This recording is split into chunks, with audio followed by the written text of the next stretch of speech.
এ পর্যায়ে ফুল দিয়ে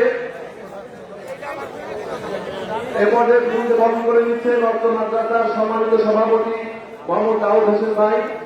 তিনি প্রধান মেহমানকে ফুল দিয়ে বরণ করে নিচ্ছেন। ঠিক আছে, প্রিয় উপস্থিতি, এ পর্যায়ে বিশেষ বক্তব্য নিয়ে আসছে অত্র মাদ্রাসার একান্ত শুভাকাঙ্ক্ষী অদগ্ধ প্রহরী জনাব মোহাম্মদ দাউদ হোসেন, সভাপতি রিয়াজুল জান্নাত আদর্শ দাখিল মাদ্রাসা এবং ঝিনাইদহ জেলা সড়ক পরিবহন শ্রমিক ইউনিয়নের সম্মানিত সভাপতি। এ পর্যায়ে বিশেষ বক্তব্য নিয়ে আসছেন রিয়াজুল জান্নাত আদর্শ দাখিল মাদ্রাসার সম্মানিত সভাপতি মোহাম্মদ দাউদ হোসেন।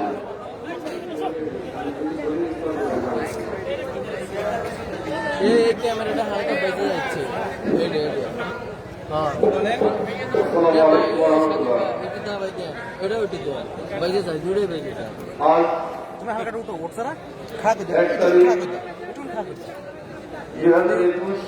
আজকের মাহফিলের প্রধান বক্তা তাফসীর করবেন মুসলিম সমাজের প্রিয় ব্যক্তিত্ব মুফতি মাওলানা মোহাম্মদ আমির হামজা সাহেব মুফতিয়ার। আমরা তার কাছ থেকে মূল্যবান কথা শুনবো। আসলে আপনারা অনেক সময় তার কথা শোনার জন্য আমি অল্প কিছুক্ষণ আসলে সভাপতি হিসেবে কিছু কথা বলারও প্রয়োজন, যে কারণে এই আয়োজন, সেই কারণগুলো আসলে আপনাদের জানতে হবে। আজকে এই মাদ্রাসায় শুধুমাত্র 33 শতক জমি নিয়ে আমরা কাজ শুরু করার মধ্য দিয়ে যারা জমিটা দান করেছিল আমাদের জানেন যে আল্লাহ হোসেন পরিবারের পক্ষ থেকে জমিটা দান করা হয়েছিল। তারপরে 62 শতক জমি মাদ্রাসায় আছে ইনশাআল্লাহ। আমাদের মসজিদে 8 শতক, গোসলে 21 শতক। এতগুলো জমি ইনশাআল্লাহ আমরা কিছুদিনের মধ্যেই 12 সালে শুরু করেছি। আমাদের 12 সালে শুরু করার মধ্য দিয়ে আজকে 100 প্রায় 22 জন মতো হাফেজ ছাত্র, আমাদের মহিলা হাফেজা আছে, সেখানেও প্রায় 42 জন। ছাত্রের সংখ্যা মোট ক্লাসে প্রায় 750 ছাত্রের সংখ্যা। তো আপনাদের এই অর্থ দিয়ে আজকে যে অর্থ আপনারা দিলেন, এর আগেও যারা দিয়েছেন, অনেক মানুষ এখানে যোগদান করেছে, অনেক টাকা পয়সা দান করেছে, তাদের অর্থের বিনিময়ে কিন্তু এই আজকের এদিকে অনুষ্ঠান। আজকে আল্লাহ আমাদের যে অর্থ দিয়েছে তার থেকে আমাদের দান করতে হবে। আজকে আমি আপনাদের কাছে সেই আহ্বান জানাই যে যেমনি ভাবে আল্লাহ আমাদেরকে নামাজের কথা বলেছে, রোজার কথা বলেছে, হজের কথা বলেছে, তার মধ্যে কিন্তু দানের কথাও সর্বক্ষণই সব জায়গায় উল্লেখ করেছে কোরআনের মধ্যে। তো সেই জন্য আমরা যাদের আল্লাহ অর্থ দিয়েছে তারা দান করবো, কৃপণতা করবো না। কৃপণতার মাল আসলে পারে না, কমে। সেই জন্য আমরা উদাহরণে দান করবো ইনশাআল্লাহ, এই কথা বলি। আর আজকে এই যে পরিবেশ, আমাদের মাননীয় জেলা প্রশাসক মহোদয় আমাদের এই সভা করার অনুমতি দিয়েছে। আজকে তাকে এই সভা পক্ষ থেকে ধন্যবাদ জানাই। আমাদের সভা করার জন্য অনুমতি দিয়েছেন মাননীয় পুলিশ সুপার মহোদয়, তাকেও ধন্যবাদ জানাই। আজকে যারা পুলিশের দায়িত্বে এই ভলেন্টিয়ার মানে এলাকায় আছে তাদেরকেও ধন্যবাদ জানাই সভা কমিটির পক্ষ থেকে।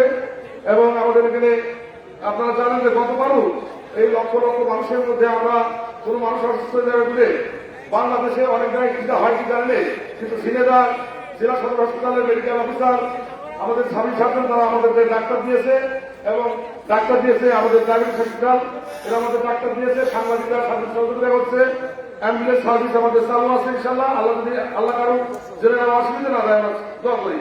তো সবাই আমাদের সহযোগিতা করে বিদ্যুৎ প্রকৌশলী যারা, তারাও কিন্তু বিদ্যুৎটা সুন্দরভাবে রেখেছে, তারাও বিদ্যুৎ ট্রাফিক সাবজেক্ট, তারা আমাদের সার্বিক সহযোগিতা করছে। রাস্তায় কোনো যানজট নেই। আপনারা এই কষ্ট করে আল্লাহর কোরআন শুনতে আসছেন, আমি আপনাদের সুস্বাস্থ্য কামনা করি। আমার সামনে আপনারা সবাই আমার থেকে অনেক সম্মানীয় ব্যক্তি, আল্লাহ আমাদের অনেক সম্মান করেছে। অনেক কোরআনে হাফেজ আমি দেখেছি, যারা অনেক কোরআনে হাফেজ আমার সামনে বসে আছে, অনেক মসজিদের ইমাম বসে আছে, তাদের সামনে এই জায়গায় দাঁড়াতে আসলে আমাকে একটু লজ্জা বোধ করেছে। কিন্তু পরিস্থিতি আমাকে দাঁড়াতেই হবে, আমাকে বলতেই হবে। এই জন্য আমি আপনাদের কাছে ক্ষমা প্রার্থী যে আপনারা এই সুন্দরভাবে আসছেন এবং সুন্দরভাবে আমাদের মৌলানা আমির হামজার কথাগুলো শুনবেন এবং সে যে উচ্চার করে ইনশাআল্লাহ আপনারা সেই উচ্চার মেনে সুন্দরভাবে আপনারা পালন করে কাজ করবেন। আর সর্বপর্যায়ে আমাদের গ্রামের ছোটখাটো গ্রামের যারা ভলান্টিয়ার ভাই আছে তাদেরকেও ধন্যবাদ জানাই। গ্রামের যত মামুন আছে তাদেরকেও ধন্যবাদ জানাতে হয় যে আপনারা এখানে আসবেন। সেই কারণে বাড়ি আনিয়ে আশপাশে পরিষ্কার তারা নিজেরা করেছে, তাদেরকে ধন্যবাদ জানাই। আজকে আমার গ্রামে যারা ভলেন্টিয়ার হিসেবে কাজ করছে, তারা অক্লান্ত পরিশ্রম করে গতবার করছে, এবারও করছে। তো সেই কারণে আমি আপনাদের কাছে আপনারা আমাদের মেহমান, সেই হিসেবে আমাদের গ্রামের লোক যথেষ্ট পরিমাণ দায়িত্ব পালন করছে। আপনারা তাদের জন্য দোয়া করবেন, আমরা আপনাদের জন্য দোয়া করি ইনশাল্লাহ।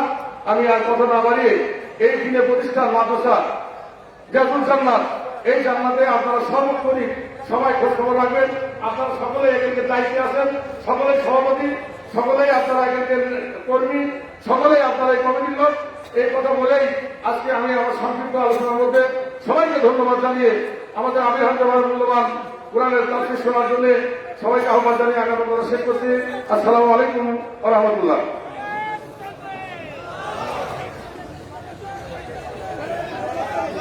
আলহামদুলিল্লাহ। সম্মানিত উপস্থিতি, সামনে যারা আছে আমরা সকলে বসে যাই, এই পাশে যারা আছেন বসে যাই, সবাই বসে যাই। পিছনে যারা আমরা সবাই চলে আসি। প্রিয় উপস্থিতি, আমরা আজকে সকলে কোরআনের কথা শোনার জন্য এখানে এসেছি। আমরা সকলে কোরআন থেকে কথা শুনবো ইনশাআল্লাহ। সবাই আমরা কোরআন থেকে কথা শুনবো ইনশাআল্লাহ। মানব জীবনের সমস্ত সমস্যার একমাত্র সমাধান দিতে পারে যে কোরআন। মানব জীবনের হেদায়েতের একমাত্র গ্রন্থ যে কোরআন। একটা অসভ্য জাতিকে সভ্য জাতিতে পরিণত করতে পারে যে কোরআন। সমস্ত জুলুম অন্যায়, সমস্ত পাপাচারের অন্ধকার গুলিয়ে মিটিয়ে দিয়ে একটা জাতিকে, একটা সমাজকে আলোক উজ্জ্বল ঝলমল নগরীতে পরিণত করতে পারে যে কোরআন। এখন আমরা কথা শুনবো সেই কোরআন থেকে ইনশাআল্লাহ। প্রিয় উপস্থিতি, এ পর্যায়ে আমাদের মাঝে কোরআন ও হাদিস থেকে অত্যন্ত মূল্যবান বয়ান পেশ করবেন আজকের তাফসীরুল কোরআন মাহফিলের প্রধান আলোচক হাফেজ মাওলানা মুফতি আমির হামজা কুষ্টিয়া। এ পর্যায়ে কোরআন ও হাদিস থেকে অত্যন্ত মূল্যবান আলোচনা নিয়ে আসছেন আজকে তাফসীরুল কোরআন মাহফিলের প্রধান আলোচক হাফেজ মাওলানা মুফতি আমির হামজা সাহেব কুষ্টিয়া। আমি হযরতকে তার মূল্যবান বয়ান পেশ করার জন্য সবিনয় অনুরোধ জানাচ্ছি।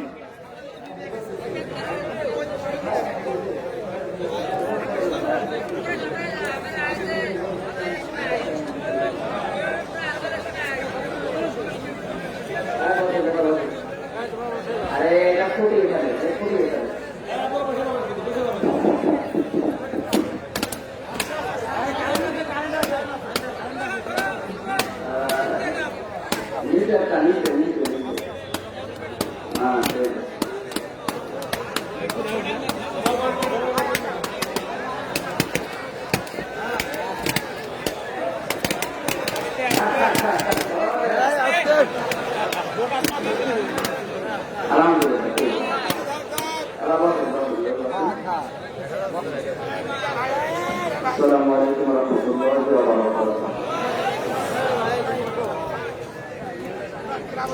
অনেকক্ষণ বসে আছেন না? একটু দাঁড়িয়ে ধরো, বসেন, দাঁড়িয়ে ধরো।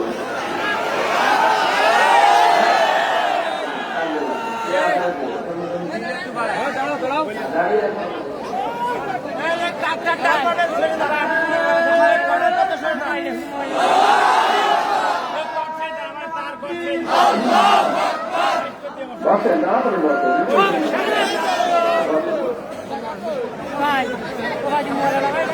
থাকবে, ফোন থাকবে।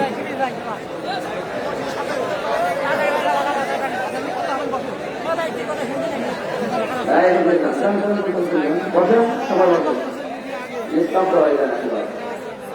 এখানে কেউ যেন আসবেন না।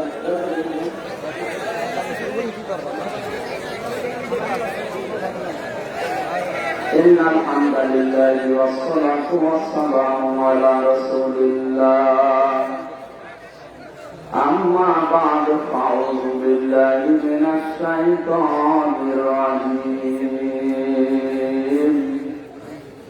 بسم الله الرحمن الرحيم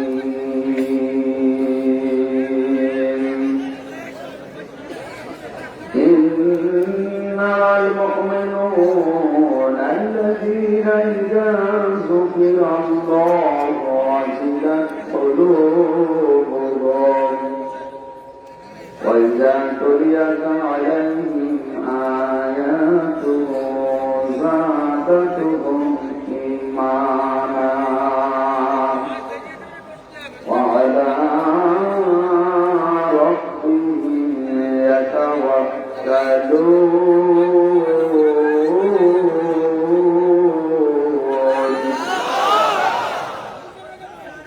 الذين يقيمون الصلاة ومما رزقناهم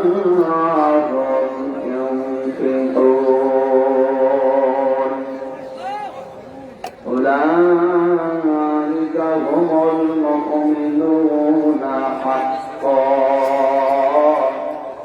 لهم درجات عند ربهم ومغفرة ورزق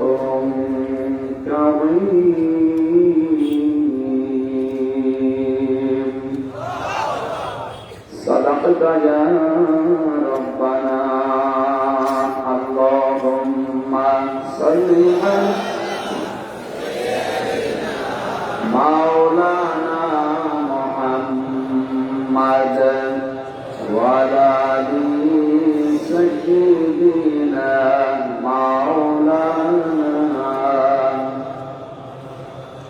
আল্লাহ তোমার দুনিয়ায় কেউ আসে কেউ চলে যায় তবু তোমার হয় কারো তাদের নারী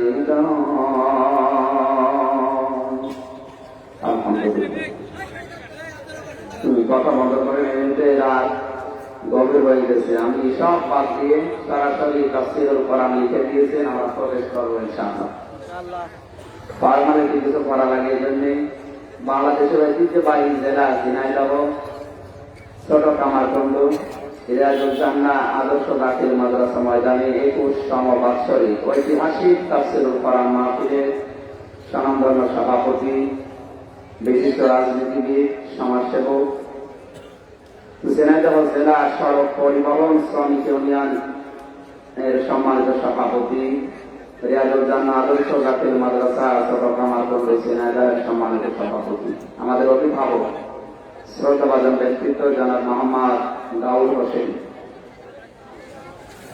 জান্নাতের ভেতরে যে অনুষ্ঠানটা হবে আল্লাহ নিজে সভাপতি থাকবেন বিশ্বনবী প্রধান অতিথি থাকবেন দাউদ আলাইহিস সালাম তার নিজের কণ্ঠ দিয়ে সূরা তাহা তেলাওয়াত করে অনুষ্ঠান উদ্বোধন করবেন যারা জান্নাত পাবে তারা থাকবে শ্রোতা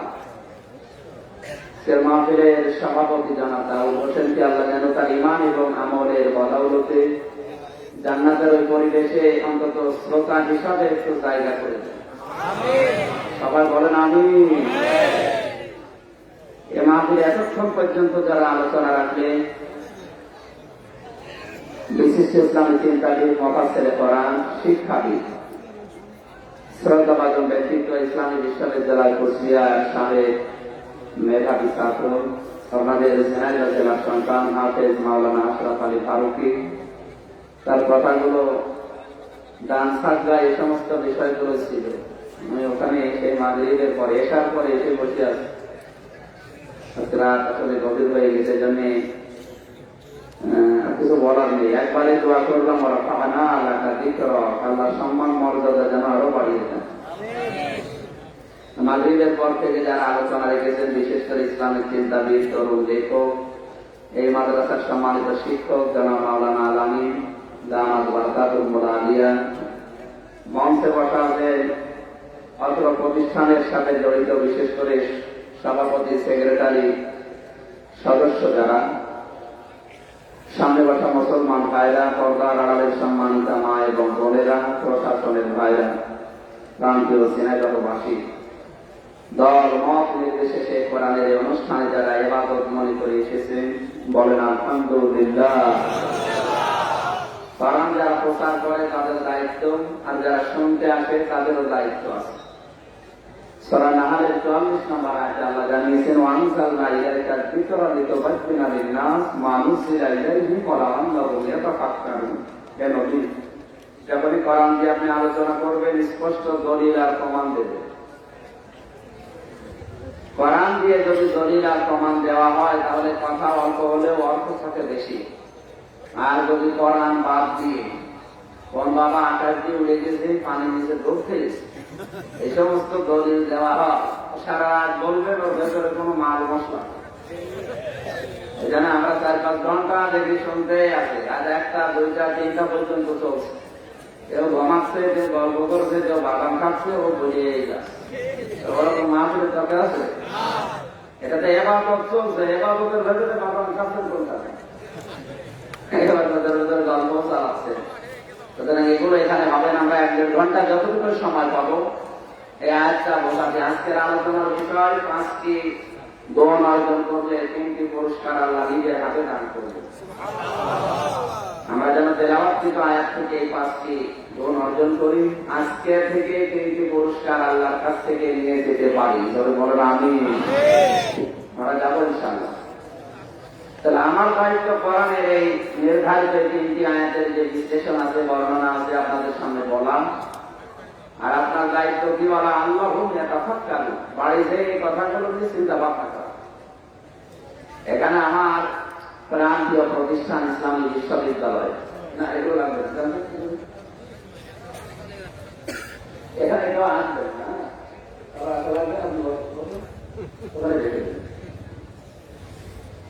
ইসলামী বিশ্ববিদ্যালয় কুষ্টিয়া ঝিনাইদহ, এখানকার বিভিন্ন বিভাগের অনেক শ্রদ্ধাভাজন শিক্ষক আমার মাথার কাজ আমি শুনলাম বিভিন্ন জায়গায় বসে আছে। আপনাদের বসতে দিয়েছেন তো নাকি? আলহামদুলিল্লাহ। তারা যদি বিভিন্ন জায়গায় বসে থাকেন তো আমার মনে হয় মাদ্রাসার উপরে ভালো জায়গা আছে, আপনারা ওখানে গিয়ে বসলে ভালো হয়। সম্মান মর্যাদা কামনা করছি আমার উস্তাদদের। আল্লাহ রাব্বুল আলামিন দুনিয়া আখিরাতে তাদের সম্মান যেন আরো বাড়িয়ে দেন। আমিন।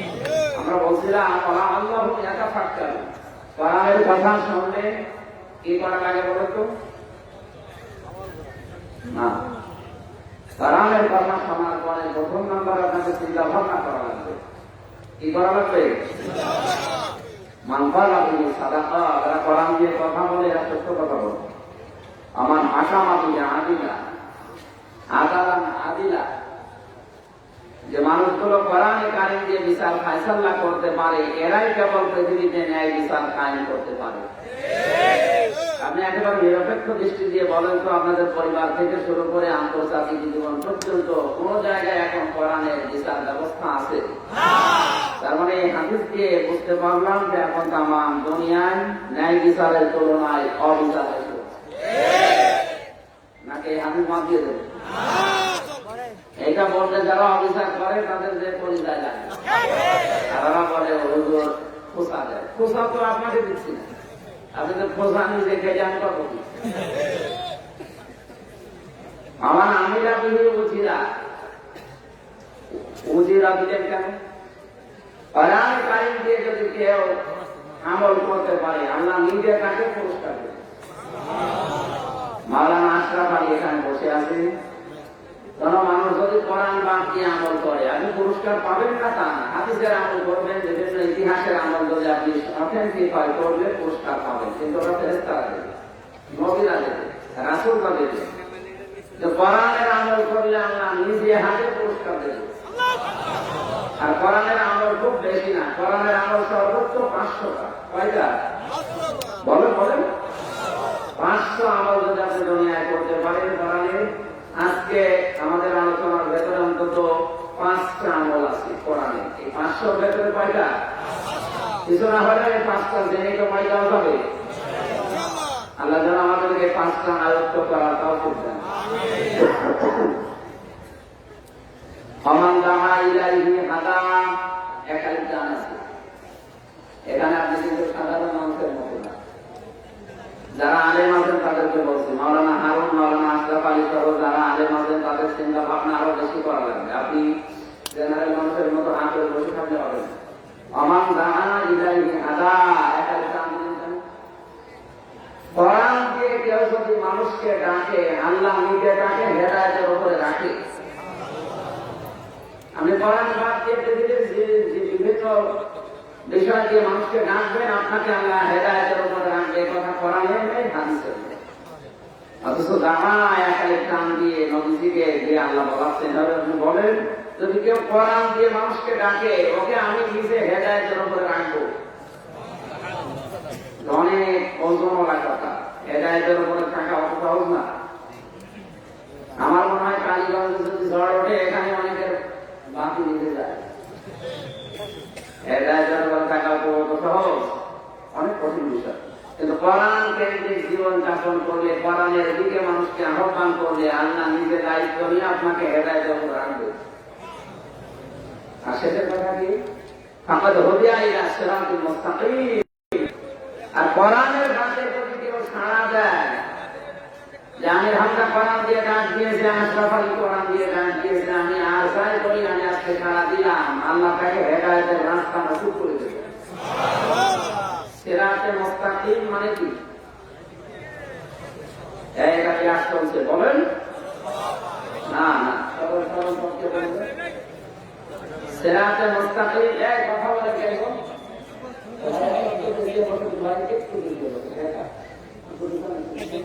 দেখতে পাচ্ছেন না বলে খালি কেন দেখা যায়?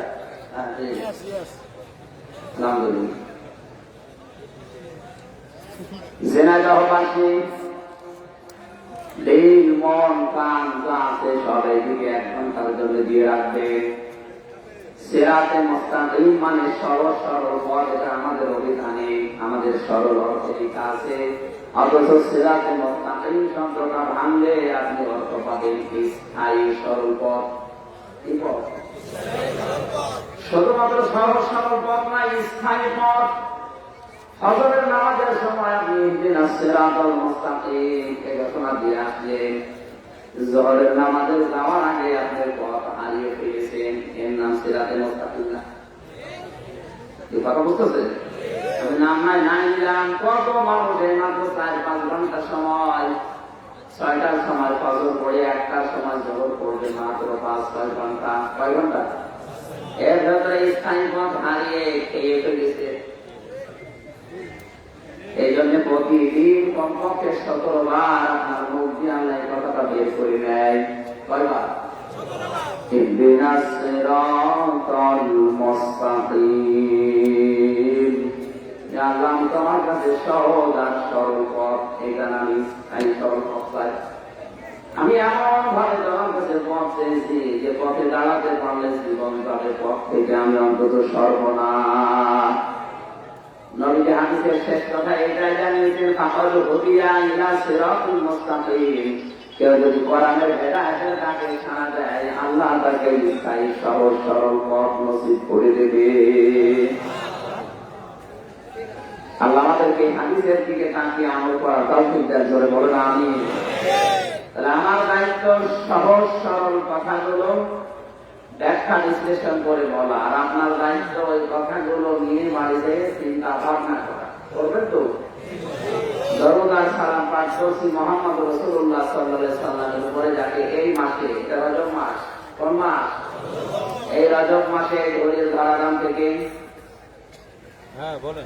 সে বিশাল জান্নাত জাহান্নাম পৌঁছেরা মিজানের পাল্লা যায় বলেন, সব কিছু দেখিয়ে আল্লাহ বিভিন্ন নিদর্শন দেখিয়ে দীর্ঘ 27 বছরের একটা সফর শেষ করার পরে আবার এই দুনিয়ায় পাঠিয়েছে। এই সেই মাস রজব মাস। কত বছর আল্লাহ পাককে সফর করাবে? সবাই বলেন। আমি মনে হয় আজকে 1 তারিখ 26 তারিখ 4 দিন আগে এসেছিলাম জেনারেল জেলার একেবারে শেষ বিশ্ববিদ্যালয়ের পাশে শেখপাড়া। ওখানে আলোচনা ছিল রজব মাসের শিক্ষা এবং প্রাপ্তির উপরে। 14টা পয়েন্টের উপরে কথা বলেছিলাম। আমার বিশ্ববিদ্যালয়ের স্যার ডক্টর শেখ জাকির হোসেন, উনি 1.5 ঘন্টায় বসেছিলেন। সকালবেলা কল দিয়ে বলেছে আমার জীবন ধন্য হয়ে গেছে। আলহামদুলিল্লাহ, স্যারের মুখে কথা শোনার ছাত্রের জন্য অনেক সৌভাগ্য। আমি আল্লাহ দরবারে সেজদা দিয়ে শুকরিয়া আদায় করেছি, আল্লাহ যেন আমাকে কঠিন কথাগুলো সহজ সরল ভাবে বলার তৌফিক দেন। আর মসজিদের বিষয়ে আমিও জানি, কিন্তু এত সহজ সরল ভাবে আমি বলতে পারি না। আমি যেভাবে ওই দিন উপস্থাপন করেছিলাম, আজকেও চেষ্টা চলে চালাবো একটা বিষয়কে সহজ সরল ভাবে উপস্থাপন করা। আমাদের যেভাবে তৌফিক দেন। ম্যাডাম তোমার বলছে কি ওয়াজ করো আজকে, আমি দেখছি ঠিক আছে। মহিলা প্যান্টে বসে আছে, দেখি কি ওয়াজ করে শেষ করে গেলে তো জিজ্ঞাসা করছি এই জন্য আল্লাহ যেন অন্তত এমন কিছু বলার তাও ঠিক দেন যেটা আমি আমল করি। আমি দেখা যাচ্ছে তাহলে স্বাক্ষর দিয়ে আসলাম আর ওয়াজ করলাম, ও বাড়িতে ধরবে না, কথাটা মুখ দিয়ে দেন না। আমি যেটা অন্তত দুনিয়ায় মানি, আল্লাহ যেন ওই কথা আমার মুখ দিয়ে বের করে। সরে বলে আমি মেরাজে 27 বছর আল্লাহ তার নিজের তত্ত্বাবধানে 14টা গুরুত্বপূর্ণ বিষয় তাকে শিখিয়েছিলেন হাতে কলমে জিবরাইলকে দিয়ে। ডক্টরেট যারা করে, পিএইচডি করে, ওনারা সর্বোচ্চ 5 বছর সময় নেয়। 5 বছরের ভেতরে একটা বিষয়ে একটা স্যারের, একটা শিক্ষকের নিবিড় তত্ত্বাবধানে থেকে ওনারা গবেষণারত বিষয়গুলো দেয়, উপস্থাপন করে। 5 বছর পরে যদি সঠিক হয়, ওটা পরীক্ষা নিরীক্ষার করে ওনার নামে শেষে ডক্টর লাগে। কি লাগে? আর নবীজিকে সরাসরি যে কোনো স্যার, শিক্ষক না, আল্লাহ নিজে তার গবেষণাগারে ল্যাবরেটরিতে বসিয়ে দীর্ঘ 27 বছর মাত্র 14টা বিষয় শিখিয়েছে। কয়টা? আপনি চিন্তা করেন, যে শিক্ষক তিনি সাধারণ, আল্লাহ নিজে বলেন বলেন। আর যেখানে সেখানে শিক্ষা দিচ্ছেন, এই মাদ্রাসায় ল্যাবরেটরি আছে, গবেষণাগার আছে, আর আল্লাহ নিজের গবেষণাগারে ল্যাবরেটরিতে বসিয়ে মাত্র 14টা। কয়টা? সূরা বানী ইসরাঈলের 23 থেকে 38 16টা আয়াতের ভেতরে আমার আল্লাহ এই 14টা বিষয় দুনিয়া কিভাবে শান্ত করা যায় এগুলো শিখিয়েছেন। সেই মাস চলছে এটা। আমার যেহেতু আলোচনা বিষয় আসছে ওইটা না, এই জন্য ওইদিকে না যায়। আমরা একটু টান্স দিলাম যে নবীকে আল্লাহ এই মেরাজ সংগঠিত করাবেন। সকলে বলছে সাল্লাল্লাহু আলাইহি ওয়াসাল্লাম। সূরা আনফাল থেকে পড়েছি 2, 3, 4 তিনটা আয়াত। এত আয়াত আমি তাফসীর মাত্রে পড়ি না, আজকে তো আয়াত বেশি পড়া হয়ে গেছে। আলোচনা স্থিরভাবে শুনবেন তো? আমার আলোচনার বিষয় কি বললাম? 5টি গুণে 3টি পুরস্কার। কয়টা গুণ? গুণ কয়টা?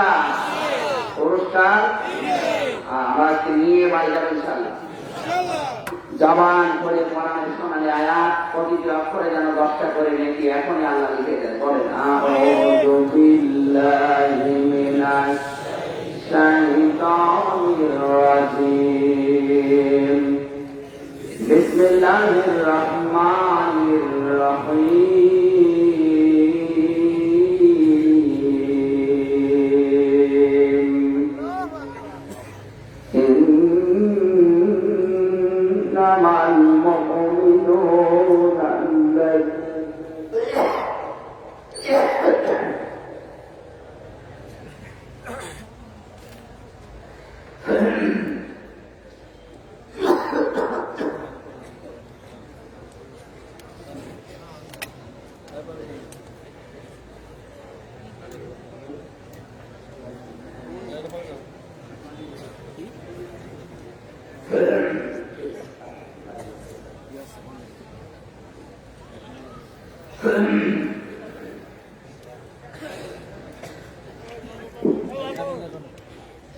إنما المؤمنون الذين إذا ذكر الله وجلت قلوبهم وإذا تليت عليهم آياته زادتهم إيمانا وعلى ربهم يتوكلون.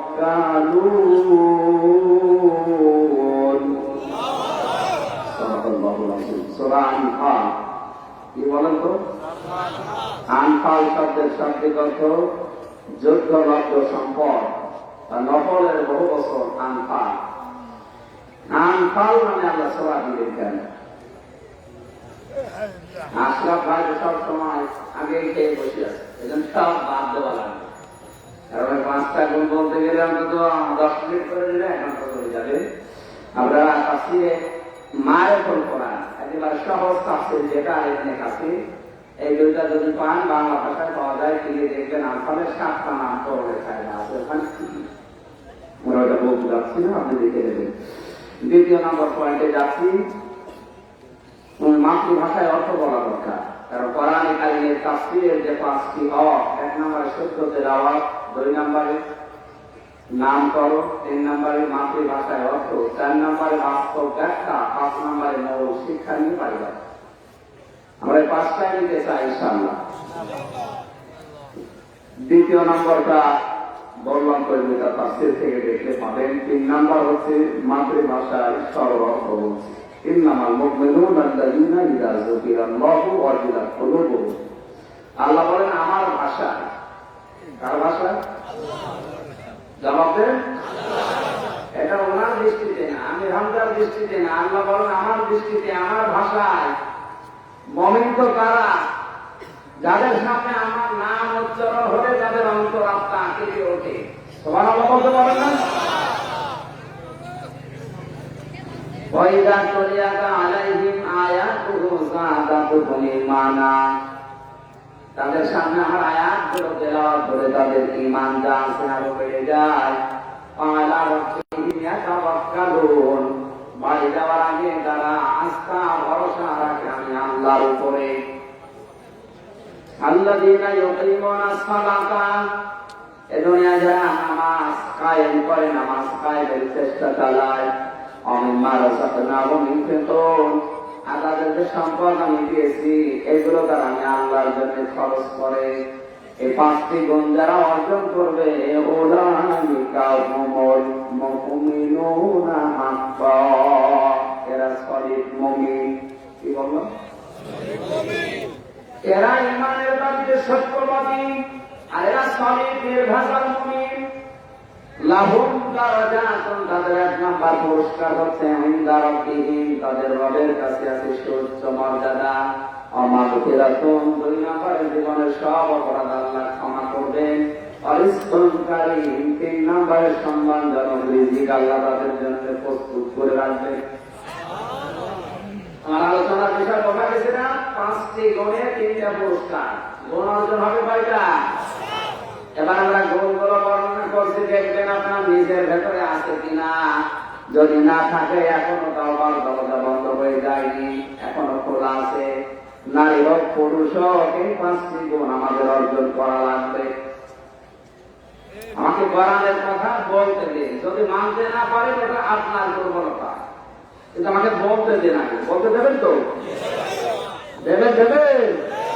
আমি যা আছে আয়াতে বলে নেই, না মানতে পারলে ওই দোষ কাল্লা। হ্যাঁ, দোষ কার?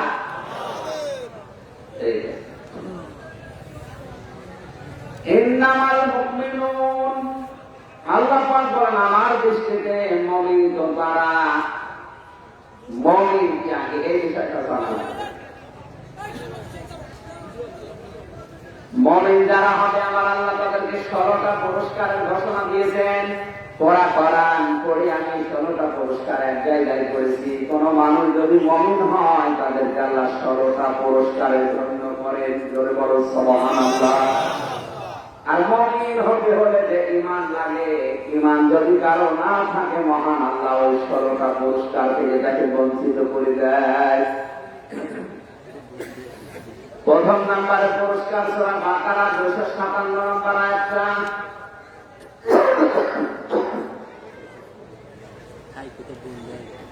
আল্লাহু ওয়ালিয়ুল্লাযীনা আমানু ইউখরিজুহুম মিনাস যুলুমাতি ইলান নূর। কোন মানুষ যদি ঈমান আনে আমি আল্লাহ নিজে তাদের বন্ধু হয়ে যাই। 810 কোটি মানুষ এখন এই দুনিয়ায় বসবাস করছে, মাত্র 180 কোটি মুসলিম। কত? 180 কোটি মানুষ আল্লাহকে বিশ্বাস করে কম বেশি। তাহলে 110 কোটির ভেতরে মাত্র 180 কোটি আমরা আল্লাহর বন্ধু দাবি করতে পারি। আল্লাহ যদি কারো বন্ধু হয়ে যায়, আমি যদি কারো বন্ধুত্ব করি, তার কোন ক্ষতি হবে এরকম কাজে এগিয়ে দেব, আরো বাধা দেব বিভিন্ন কায়দায়। আল্লাহ পাক বলেন আমি যদি কারো বন্ধু হই তার আমি 16টা উপকার করি। ইউখরিজুহুম মিনাজ যুলুমাতি ইলান নূর। এখানে শব্দের দিকে খেয়াল করেন তো, ইউখরিজুহুম তিনি বের করে নিয়ে আসবেন। এখানে তিনি আল হামজা কে? যেহেতু উনি আমাদের বন্ধু হয়ে গেছেন, উনি এখন দায়িত্ব পালন করছেন। আল্লাহ আমি নিজেই বের করে নিয়ে আসবো। মিনাজ যুলুমাতি ইলান নূর, অন্ধকারের যত পথ আছে সবগুলো পথে আমি আল্লাহ ঘৃণা তৈরি করে দেব। আর আলো সে পথ, এই আলোর দিকে আমি তাকে টান দিয়ে বের করে নিয়ে আসবো।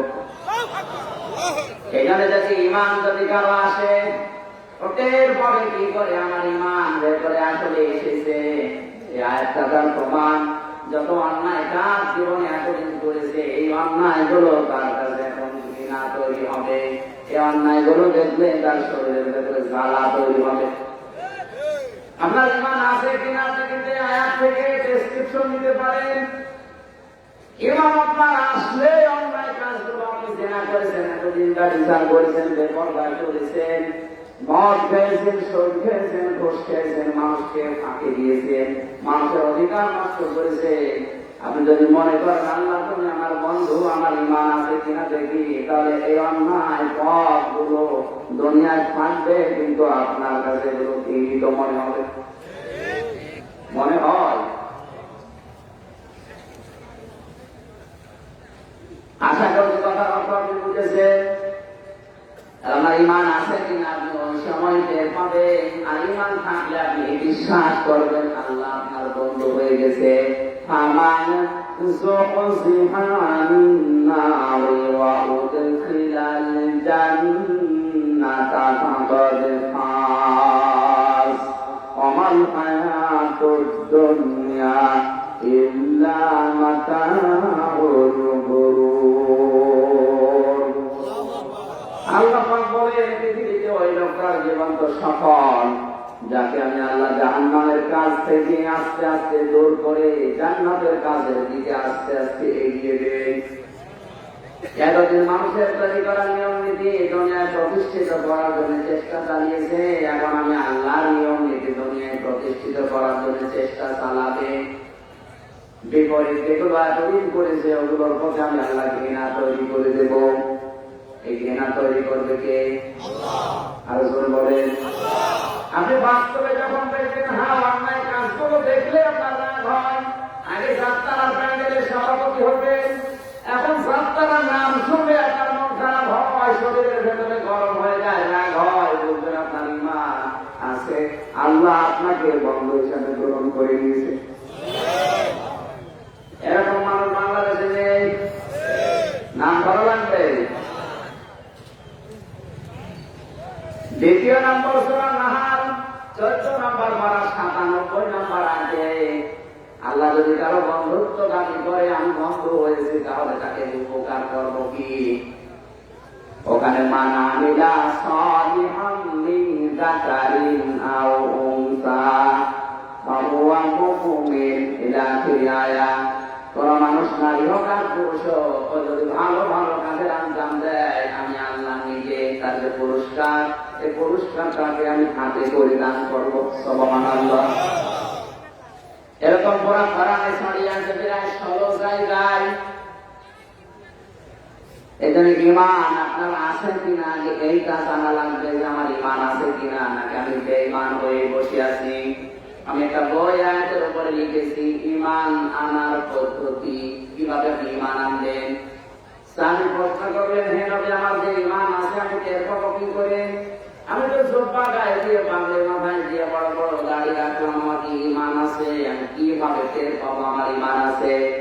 নবীজি বললেন ইদা সারাতকা হাসানাতুকা ওয়া সাআতকা সাইয়্যাতুকা ফাআনতা মুমিন। যখন তোমাকে তোমার ভালো কাজগুলো আনন্দ দেবে আর অন্যায় কাজগুলো তোমাকে কষ্ট দেবে, তোমার কাছে খারাপ লাগবে, তখন বুঝবে তোমার ঈমান আছে। বাংলাদেশে সবার কাছে ভালো কাজ ভালো লাগে, এমনকি অন্যায় কাজ সবার কাছে অন্যায় লাগে না, খারাপও লাগে না, কষ্ট লাগে না।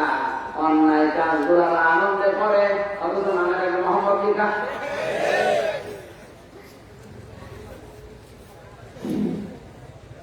তাহলে ভালো কাজ যাদের আনন্দ দেয়, সে ভালো কাজ যেই করুক না কেন, অন্যায় কাজ যার কাছে কষ্ট লাগে, পীড়া দেয় তাকে, সে যেন বুঝে নেয় যে তার ঈমান আছে। আর ভালো কাজও ভালো লাগে, খারাপ কাজও ভালো লাগে, বুঝতে হবে ইমান নেই, প্যারালাইজ হয়ে গেছে। এবারে ইমানদারকে আল্লাহর দৃষ্টিতে যারা ইমানদার তাদেরকে বলছে ইদা যুকিরাল্লাহু ওয়াজিলাত কুলুবুহুম, যখন তাদের সামনে আমি আল্লাহর জিকির করা হয় তখন তাদের অন্তরাত্মা কেঁপে ওঠে, প্রকম্পিত হয়। কার জিকির বলে তো? আরো ধরে বলেন। এখানে আল্লাহর জিকির মানে সুবহানাল্লাহ। কোরআন পড়ে আমি পেয়েছি জিকিরের অর্থ মোটামুটি 5টা, যেহেতু সময় কমে যাচ্ছে থেউরি বলে যাচ্ছি। যারা চিন্তা ভাবনা ভাবুক ধরনের তারা এখান থেকে তথ্যগুলো নিতে পারবে। ওই 16টা বিষয় দেখবেন ইন্টারনেটে আমার আলোচনা আছে। আল্লাহর পুরস্কার 16টা, যদি আল্লাহর বন্ধু হয়। আর এখানে জিকির আল্লাহর ব্যাখ্যা, আল্লাহর জিকির হচ্ছে 5 ধরনের। আমার আল্লাহর প্রথম জিকির কোরআন। এটা ইন্না নাহনু নাযালনা যিকরা ওয়া ইন্না লাহু লাহাফিজুন, আমি আল্লাহ নিজে কোরআন নাযিল করেছি জিকির, আর এই জিকিরকে আমি আল্লাহ নিজে ইবাদত করব। জিকিরের অর্থ কি? আরো জোরে বলেন। এখান থেকে আমি থিওরি পেয়েছি বাংলাদেশে এখন 48,000-এর উপরে পীর সাহেব আছে। আমি পীর বিরোধী না, পীর ভালো জিনিস, কিন্তু যে জিনিস যত ভালো তার নকল বের হয় তত তাড়াতাড়ি। পীর ভালো, পীরের নামে আজ নকল ঘটনাগুলো চলছে। ওইটাই তো পীরের দরবার, যেখানে কোরআন তেলাওয়াত হয়, কোরআন শেখানো হয়, কোরআনের কর্মসূচি মানুষকে জানানো হয়। বলেন না কেন? আর সেই দরবারে গেলে কোরআন কেন্দ্রিক কিছু নেই, শুধু জিকির দিয়ে যায়। ওটা পীরের দরবার না। কারণ জিকিরের প্রথম অর্থ কি? আরো ধরে বলেন। এখানে আগেকার জামানা জাতি সাহেব ছিল, বিশেষ করে শাহজালাল, শাহপরান, বাইরের গোস্তানি থেকে শুরু করে সরমনায় গিয়ে একেবারে আদি যেটা মৌলানা ইসহাক রহমাতুল্লাহ আলাইহি, ওজানের যে সাহেব আদি যেটা, ধানটি কুমিল্লার যে সাহেব যেটা আদি, চট্টগ্রামের, বরিশালের এই মানুষগুলো যারা ওই সমস্ত জামানায় পীর সাহেব হিসাবে পরিচিত ছিল, তাদের কাছে বাংলার মানুষের আগে বলতো না। তাদের জীবনে পড়ে আছে দেখবেন, তাদের কাছে গেলে বলতো কোরআন পড়বি। তুমি আল্লাহকে পাওয়ার জন্য আমার কাছে এসেছো, আমি আল্লাহ কি পরিচয় দেবো? আল্লাহর পরিচয় আল্লাহ কোরআনে দিয়েছে। কোরআন পড়লে তুমি নিজে আল্লাহকে পেয়ে যাবে। কিন্তু এখন তাদের সন্তানরা এখন অনেকে এই মতের উপরে আর নেই। যদি একটা কথা বাড়িয়ে বলি, কমিয়ে বলি, বলেন অধিকাংশ দরবারে তার সন্তানরা কিন্তু আছে। কথা বলে না? শুধুমাত্র চট্টগ্রামের মরহুম শাহ আব্দুল জব্বার বাদ দিয়ে আমার এই দৃষ্টিতে বাংলাদেশে কোন জায়গায় এখন তার এই সন্তানরা এই মতের উপরে আর নেই। চট্টগ্রামের শাহ আব্দুল জব্বার ভাই তো সরকারে যিনি আছেন, ওনার কাছে এখনো যাবেন, বলবে বাবা আল্লাহকে পেতে চাও, কোরআন শরীফ নাও, এটা কোরআন যদি একবার পড়তে পারো আমার মনে হয় তুমি আল্লাহকে পেয়ে যাবে। বাকি কোন দরবারে আছে সিস্টেম আপনি মানে নিয়ে জানান যাবো না, অত একেবারে অপেন করার দরকার নেই। আমি থিওরি বললাম, ওনাদের বাপ দাদা পূর্বপুরুষ কিন্তু এই থিওরির উপরে ছিল। কিন্তু এখন অধিকাংশ যারা আছে তারা কিন্তু ওই মতের পথের উপরে নেই। এখন গেলে অথবা জিকির এমন এমন জিকির দিচ্ছে যেগুলো কোরআনের সাথে হাদিসের সাথে মিলছে না। গত 3-4 দিন একাধারে ছিলাম আমি কলেজ করে বাংলায় নগরকান্দায় আইএস জিকির একা আল্লাহর নাম নেই, জিকির অর্থ অন্য নামে, আমি নাম নাই নাই নিলাম। বুঝতেছে কোন কারণে আপনি পাগলামি করেন বলতো? জিকিরের প্রথম অর্থ যেখানে কোরআন শরীফ, জিকিরের প্রথম অর্থ কি? কোন দরবারে গেলে বলবেন পীর সাহেব আপনি কোরআন শরীফ দেন, দেখি কোরআনে কি আল্লাহ জিকির দিয়েছে, আগে হইতে হবে। বাংলাদেশে এখন হাক্কানি পীর বলেন, ওইটা যার দরবারে পাওয়া যায়, কোরআনের কর্মসূচি পাওয়া যায়। কোরআনে আল্লাহ কর্মসূচি দিয়েছে 500টা। কয়টা? আরো ধরে বলেন। সেই দরবারে যে কোরআনের 500 কর্মসূচি, বিশেষ করে ফরজ বিধানগুলো জানানো হয়, এইটাই বাংলাদেশে হাক্কানি দরবার। বলো না। দ্বিতীয় নম্বর, জিকিরের অর্থ হচ্ছে আল্লাহর আইন। জিকিরের অর্থ কি? আমার আরাবান জিকিরি ফাইন্না লাহু মাঈশাতান দানকা ওয়া নাহশুরুহু ইয়াওমাল কিয়ামাতি আ'মা। আল্লাহ পাক বলেন, যে ব্যক্তি আমার জিকির থেকে, তার মানে আমার কোরআনের আইন থেকে মুখ ফিরিয়ে চলবে, দুনিয়ার জীবন আমি আল্লাহ তার সংকীর্ণ করে দেব। তার জীবনের আয় উন্নতিতে কোনো বরকত থাকবে না। জন্ম চোখে দেখবে বহু কিছু মালিক হচ্ছে, একদিক থেকে আসলে 3 দিক থেকে সম্পদ খসে যাবে। এতটুকু আমরা শেষ করেননি। قال رب لما حشرتني أعمى وقد كنت بصيرا। কিয়ামতের দিনে লোকটা আমাকে বলবে, রব্বুল আলামিন, আমাকে চক্ষুষ্মান ছিলাম, কেন আমার অন্ধ করলে? আল্লাহ ধমক দিয়ে বলবে, قال كذلك أتتك آياتنا فنسيتها وكذلك اليوم تنسى। তোর সামনে আমার জিকির, আমার আইন, আমার নিয়ম কানুন এভাবে গিয়েছিল, জানার পরে যেভাবে তুই আমার আইন কানুন গুলো বলেছিলি, আজকের কঠিন দিনে তোকে আমি আল্লাহ নিজে ভুলে গেলাম। তুই যে আমার বান্দা ছিলি, তুই যে আমার বান্দি ছিলি, কোনদিন আমার এই কুদরতের জবানকে তোকে ডাকবো না, কোনদিন তোকে আমি হামজা বলে আমার এই কুদরতের মুখ দিয়ে কোনদিন ডাকবো না, কোনদিন তোকে আশরাফ আলী বলে আমি আর ডাক দেবো না। তুই যেমন আইন জানার পরে ভুলে গিয়েছিলি, আমি আজকের এই দিনে এই যে বিশাল ময়দানে আমার এই সমাজ থেকে তুই আমি ঢুকে গেলাম। এ কথা বছর কত আপনি টের পাচ্ছেন? কারণ আপনার ভেতরে তোর মন নেই। আল্লাহ যদি কিয়ামতের ময়দানে বলে, আসলাম আমি তোরে ভুলে গেলাম, বলে। জিকিরের তৃতীয় নম্বর অর্থ হচ্ছে নামাজ, সালাত। ইয়া আইয়ুহাল্লাযীনা আমানু ইযা যুকিরাল্লাহু ইয়া আইয়ুহাল্লাযীনা আমানু ইযা নুদিয়া লিস-সালাতি মিন ইয়াউমিল জুমআতি ফাসআউ ইলা যিকরিল্লাহি ওয়া দারুল বাই'। ঈমানদার দাবি করো, যখন জুমার দিন আযান দেওয়া হয়, সব কাজ কাম বাদ দিয়ে জুমার নামাজের জন্য দৌড়াও। এখানে নামাজ মানে জিকির। নামাজ মানে বলেন বলেন,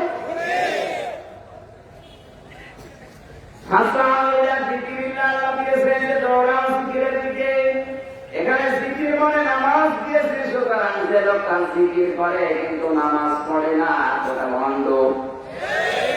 মুসা আলাইহিস সালামকে আল্লাহ যখন নবুয়ত দান করেন, ওই দিন তার প্রথম ওহী ছিল কি? ইন্নানি আনাল্লাহু লা ইলাহা ইল্লা আনা ফা'বুদনি ওয়া আকিমিস সালাতা লিযিকরি। অবশ্যই আমি আল্লাহ, আমি ছাড়া কেউ নেই, আমার ইবাদত করো আর আমাকে স্মরণ করার জন্য নামাজটা কায়েম করো। জেনাজাবাসী এক কথায় জবাব হচ্ছে জিকিরের 3 নাম্বার অর্থ নামাজ। জিকিরের দরবারে নামাজ নেই, ওটা নামাজ ভণ্ডের দরবার না, ওটা ভণ্ডের দরবার। আমি নাম ধরে বলছি, তার ভেতরে দেওয়ানবাগি, রাজারবাগি, কুতুববাগি, সুরেশ্বরী, আর বাকি কোনো নাম নিলাম না। তাই এরপরেও যদি বলেন, হুজুর আমি এখনো বুঝি নাই, এখানে যদিও নাম ধরা ঠিক না, তারপরে এগুলো দেখে দিয়ে এসেছি, এই কারণে বললাম। এখানে নামাজ নেই, সেজদা আছে, কিন্তু আল্লাহ না। সেজদা হয় পীরকে, কবরকে, এক কথা বলেন। আর কিছু অংশে ভেজালে সংশ্লিষ্ট আল্লাহকেও সেজদা দিচ্ছে, বাবাকেও দিচ্ছে, যেমন এই যে আকুতি। আমি নিজে 3 বার দিয়ে চোখে দেখেছি, আল্লাহ সেজদা আসরের নামাজ হয়ে গেল, নামাজ পড়ে গড়িয়ে পড়ছে, পীর সাহেবের দরবারে গিয়ে কবরকে আবার সেজদা দেওয়া লাগছে। এখন যদি বলেন আপনাকে তার বাধ্য করে না, বাধ্য করে না, ঠিক আছে, কিন্তু যারা করে তাদের উদ্দেশ্য করছেন না। সবুজ পাগড়ি মাথায় দিয়ে কয়েকজন দাঁড়িয়ে আছে, আমি এভাবে জানতে চাচ্ছিলাম, আমার জোর করতে পারেন না। বললাম নদী বাবা ঘুরে আসলাম, সেভাবে যাওয়া লাগে না, ওদের খাবে বলছে, ওটা তোদের নদী, এটা আমাদের নদী। ওর ইমান থাকে কি করে? মাঝে মাঝে দেখবেন ক্লাসে আপনি দেখবেন এক কথায় প্রকাশ শেখায়। এটা এক কথায় প্রকাশ করছে যে দরবারে নামাজ নেই, নামাজের শিক্ষা নিয়ে ওটা পীরের দরবার না, ওটা ভণ্ডের দরবার। জিকিরের 4 নম্বর অর্থ জিকির মানে উপদেশ, জিকির মানে আযাক্কির বিল কুরআনি মাইয়াখাফু ওয়াঈদ। সৈয়দ মনীষার ওর পাজা হারিবান হিমহু ফ্রেশ মাই ফ্রেশ। সূরা ফাতির 45 নম্বর আয়াত। আল্লাহ পাক বলেন, নবী আপনি যখন উপদেশ দেবেন মানুষকে, পুরা বক্তব্য হবে আমার কোরআন কেন্দ্রিক। জোরে বলেন সুবহানাল্লাহ। বাংলাদেশে বিশ্বাস কোরআনের আলোচনা উপদেশ বেশি না কম? নেই, কম। আলোচনা হচ্ছে ইসালে সাহাবে 3 দিন একাধারে আয়াত পড়ে গেছে কিয়ামতের আগে কুল হুয়াল্লাহু আহাদ। আল্লাহর একাত্মবাদ সম্পর্কে কোনো কথা নেই। কথা বলছে বাবা কেরামতি।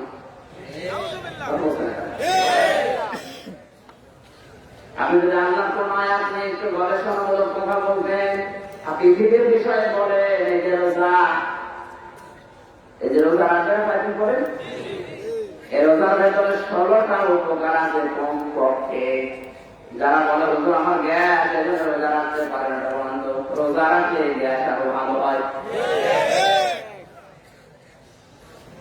জাপানের একজন বিজ্ঞানী 16টা উপকার দিয়েছে। কোরআনে কারিমের সূরা বাকারার রোজা সংক্রান্ত যে আয়াতটা আছে, এই আয়াত গবেষণা করে তিনি 16টা উপকার দিয়েছে। যারা রোজা রাখে সবচাইতে বড় উপকার, তারা বেশি সুস্থ থাকতে পারে। শারীরিক কোন কঠোর পরিশ্রমের কাজ যদি আপনার না হয়, রোজা রাখবেন, ভালো থাকতে পারবেন। 12 থেকে 24 ঘন্টা একাধারে কেউ যদি না খেয়ে থাকতে পারে, তার পাকিস্তানের যে হজম শক্তি আছে এটা আল্লাহ বাড়িয়ে দেয়। উনি 16টা বিষয় দেখিয়েছে গবেষণা করে করে। আর অনেকে এখন দোয়া করছে, দোয়া করে না আমার গ্যাস, হয়তো তো গ্যাস আরো ভালো হবে, এই জন্য তো রোজা দিয়েছেন। প্রতি সপ্তাহে যদি পারে, খুব কঠোর পরিশ্রমের কাজ না হলে সোমবার বৃহস্পতিবার রোজা রাখবে। আমার যেখানে আমরা আছি, ঢাকা মগবাজার আছি, ওখানে জানা আছে প্রায় সব এই অভ্যাস তৈরি করে ফেলছে, মালিক সহ। যাদের কাজ তো অত কঠিন না, বসে থাকা কাজ। আপনি সোমবার বৃহস্পতিবার রোজা রাখেন, কারণ এই 2 দিন বান্দার আমলগুলো, কাজগুলো আল্লাহর দরবারে দেখানো হয় যে তোমার বান্দা আসলা এই কাজ করছে। আল্লাহ যদি দেখে আমার বান্দা রোজা রাখা অবস্থা আছে, তাহলে অন্তত রোজা রাখার সেটা হলে ওই দিনের কাজটা আসানো হবে। এই জন্য যদি পারেন তো রোজা রাখবেন সোমবার বৃহস্পতিবার, আর প্রতি মাসের 13, 14, 15 তারিখ। আর রমজান মাসের রোজা তো মাস থেকে আছে। আমরা কথা বলছিলাম কি জিকিরের 4 নম্বর অর্থ উপদেশ। এজন্য উপদেশ দিয়ে বলে কি দিয়ে দেওয়া লাগবে? আল্লাহ চাইতে উপদেশ দেওয়ার দিতে পারে কে? আছে কে? 5 নম্বর জিকিরের অর্থ হচ্ছে আল্লাহ স্মরণ। কার? আযকুরুনি আযকুরকুম ফাশকুরুনি ওয়ালা তাকফুরুন। আল্লাহ পাক বলেন আমাকে স্মরণ করো, আমিও স্মরণ করবো। আমার শুকরিয়া আদায় করো না, শুকরিয়া করবা না। আমাকে স্মরণ করো মানে আল্লাহ পাককে যদি আপনি বলেন আল্লাহ আল্লাহ, তুমি বসে বসে বলবেন বান্দা বান্দা, বলো বলো। এই স্মরণটা করা লাগবে আপনার একেবারে রান্নাঘর থেকে শুরু করে আন্তর্জাতিক জীবন পর্যন্ত। প্রতিটি জায়গায় আল্লাহর বিধান আছে। বিধানগুলো যদি আল্লাহর হুকুম মতো, রসুলের তরিকা মতো মানতে পারেন, পুরাটাই জিকির। পুরাটাই আরো সবাই বলেন। আমরা জিকির কিছু শব্দকে কেন্দ্রিক করে নিয়েছি, সকালবেলা 100 বার, বিকালবেলা 100 বার, আর সারাদিন 14টা পাল্টা না। যখন যেই কাজে হাত পেলে ওই কাজটা আল্লাহর বিধান থাকা লাগবে, আর তরিকা থাকা লাগবে রসুলের। আপনি যদি টয়লেটেও যান, বাম পা দিয়ে প্রবেশ করে ডান পা দিয়ে যদি বের হয়ে আসেন, যে 2টা দোয়া আছে প্রবেশের সময় আর বের হওয়ার সময়, তাহলে যতক্ষণ থাকবেন পুরাটাই জিকির। সন্তান জন্ম দেওয়ার সময় একটা দোয়া পড়া থাকে, বিসমিল্লাহি আল্লাহুম্মা জান্নিবিনা শাইতান জান্নিবি শাইতান মা রাযাকতানা। নবীজি বলেন এই দোয়া পড়ে যদি কেউ সন্তান জন্ম দেয়, যতক্ষণ জন্ম দিতে সময় লাগবে পুরাটাই জিকির। সেদিন রংপুরে এক মুরব্বী এসেছে, বছর বছর দোয়া চায়। দোয়া চায় মানে ছেলে মেয়ে কয়টা? আটটা ছেলে মেয়ে আবার দোয়া করছেন। কি দোয়া করুন? দোয়া করার আগে তো আটটা হয়ে গেছে, এখন দোয়া করতে তো রংপুর হয়ে যাবে। আটটা জন্ম দিয়েছে, আবার দোয়া চাচ্ছে। তার মধ্যে দোয়া করে পারবো, এমনি সরকার থেকে মানুষ কমাতে পারবো, আবার দোয়া লাগবে না। রসিকতা করে দাদার বয়সে এই জন্য বললাম, দাদা জন্ম দিয়েছেন আটটা, দোয়া বলেন তো। এখন পড়ি, এখনো মনে করতে। আপনি এই দোয়া পড়ার পরে যতক্ষণ পর্যন্ত সংসার করবেন, যদি 10 মিনিট 20 মিনিট আধা ঘন্টা 1 ঘন্টা সময় কেটে যায়, পুরাটাই জিকির। ও জীবনে তো দোয়া পড়েনি, সুবহানাল্লাহ বলে। এখানে বলা হচ্ছে, হে আল্লাহ আমি তোমার নামে আরম্ভ করছি, বিসমিল্লাহি আল্লাহুম্মা, আমাকে শয়তান থেকে বাঁচাও, আমাদের দুইজনকে বাঁচাও, আর আমাদের ভেতর থেকে যে সন্তানাদি দুনিয়ায় আসবে ওগুলো তুমি শয়তান থেকে বাঁচাও। সন্তান জন্ম দেওয়ার সময় শয়তান থেকে আত্মরক্ষা করে আরম্ভ করছে, অথচ সন্তান বড় হওয়ার পরে শয়তানের মিছিলের আগে আগে তাকে আমি সরকারে হাতে যাওয়ার পরে দেখেছিলাম মুরব্বী 5 স্যান্ডেল ঘুরেছে শয়তান মাছ। মুরব্বী স্যান্ডেল তো শয়তান মেরেছে, শয়তানের গাছ তৈরি করা আছে, পাথর ছিল 21টা, একবারে মেরে দিলাম, হাতে আর পিছনে স্যান্ডেল মারলাম।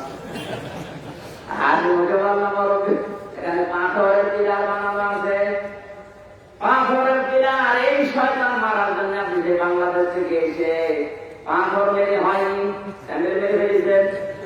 আর বাংলাদেশে যাওয়ার পরে তো শয়তানের মিছিলের আগে আগে থাকবেন। কি বললেন?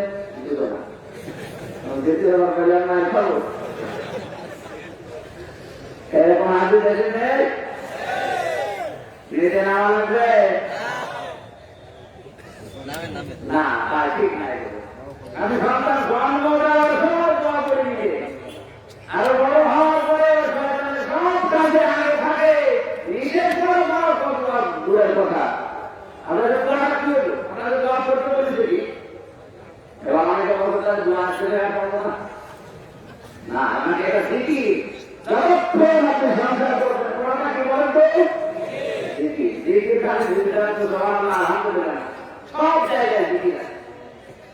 আল্লাহর নবী স্ত্রীর হাতে খাদিজাতুল কুবরা রাদিয়াল্লাহু তাআলা আনহা, তিনি শিখিয়েছেন মহিলাদেরকে, এই পৃথিবীতে শ্রেষ্ঠ মেহমান হচ্ছে একজন মেয়ে লোকের কাছে তার স্বামী কে।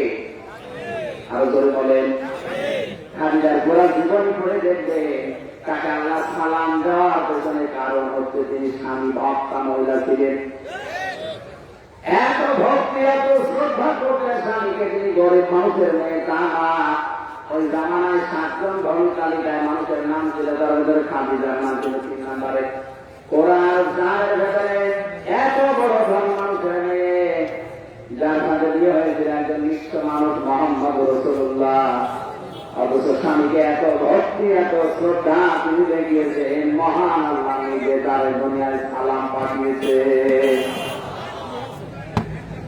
ওই সময় যদি তিনি মুসলমান হননি, আমার কানে আসে না, এই করে নাই তো, এই করে নাই আমার কানে কিছু বলে দেবে।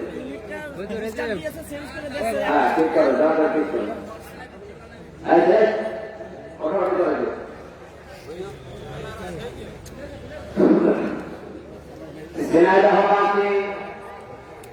এখন যে পাহাড় 55 মিনিট পর্যন্ত সময় লাগে, আমাদের মতো যুবক মানুষের 2-3 জায়গায় বসা লাগে। খাদিজাতুল কুবরা আগের সময় প্রতিদিন সকাল আর বিকালে মুহাম্মদ রাসূলুল্লাহ তার স্বামী হওয়ার কারণে পরিবার করে খাবার তিনি পৌঁছিয়ে দিতে একবারের জন্য কোন সিঁড়ি না, পাথর ধরে ধরে লতা পাতা ধরে ধরে ওঠা লাগতো। আমার মনে হয় এরকম মহিলা যদি আজ ঘরে ঘরে তৈরি হয়ে যেত, হাজারো স্বামী কাজকর্ম করলেও কিছু টের পেত না। সারাদিনের পরিশ্রান্ত শরীর নিয়ে বাড়িতে আসার পরে স্ত্রীর হাসি মাথা মুখ দেখলে শরীরের অর্ধেক শক্তি, অর্ধেক যে কষ্ট আমার আল্লাহ মনে হয় দূর করে দেওয়ার কথা। কারণ এটা পোশাকের মতো হুন্না লিবাস সল্লা কুমান্তুম লিবাস সল্লা হুন্না, পোশাক এমনি বলেনি। পোশাক বলার পেছনে তিনটা কারণ আছে। পোশাকের কাজ হচ্ছে জড়িয়ে রাখা, সম্মান বৃদ্ধি করা, লজ্জার স্থান লেগে রাখা, গোপন করে রাখা। তাহলে স্বামীর কাজ হবে স্ত্রীর যত দোষটি আছে যদি না বললে হয় ওগুলো গোপন রাখা। স্ত্রীর দায়িত্ব হচ্ছে স্বামীর গোপন বিষয়গুলো বাইরে প্রকাশ না করে গোপন রাখা। বাংলাদেশের মেয়েদের ভেতরে অভ্যাসটা এখন আর নেই। এরা এক জায়গায় বসলে স্বামীর আরো দোষ তৈরি করে বলে, ও বউ বলে এক টানে 4-5টা বিপদ করা শেষ। মেয়েরা যারা এসেছে খাদিজা যখন খবর আসে যদি আল্লাহ পাক সালাম দিতে পারে স্বামী ভক্তি করার কারণে, আপনাকে হয়তো সালাম দেবে না জানি, কিন্তু কিয়ামতের দিন খাদিজার সাথে জান্নাত দিয়ে দিতে পারে। নবীজি বলেন জীবনে যতদিন নবুয়ত পাওয়ার পর থেকে খাদিজা জীবিত ছিল, আর যতদিন আমি দিনের কাজ শেষ করে বাড়িতে আসতাম কোনদিন খাদিজাকে ঘুমন্ত অবস্থায় পাইনি। দরজার সাথে পিঠ লাগিয়ে আমার আশায় খাদিজা ঘুমাতো। একবার গান দেওয়ার সঙ্গে সঙ্গে দরজা খুলে দিত। জিজ্ঞাসা করতাম কি ঘুমাও না? খাদিজা বলে, হে রাসূল, দিনের কাজে যখন বাইরে থাকি তখন আমি চিন্তায় থাকি না জানি কখন কোন দুঃসংবাদ আসে। এজন্য যতক্ষণ আপনি না আসে আপনি আমার সবচাইতে বড় মেহমান, আমার স্বামী। এই কারণেই ঘুম লাগলেও দরজার সাথে পিঠ লাগিয়ে ঘুমায়। আমি আর সিনাইটাই দেখতে চাই কার বউ এইরকম পরিবেশে অন্তত স্বামীর জন্য এতটুকু করে। একটু হাত তুলেন তো।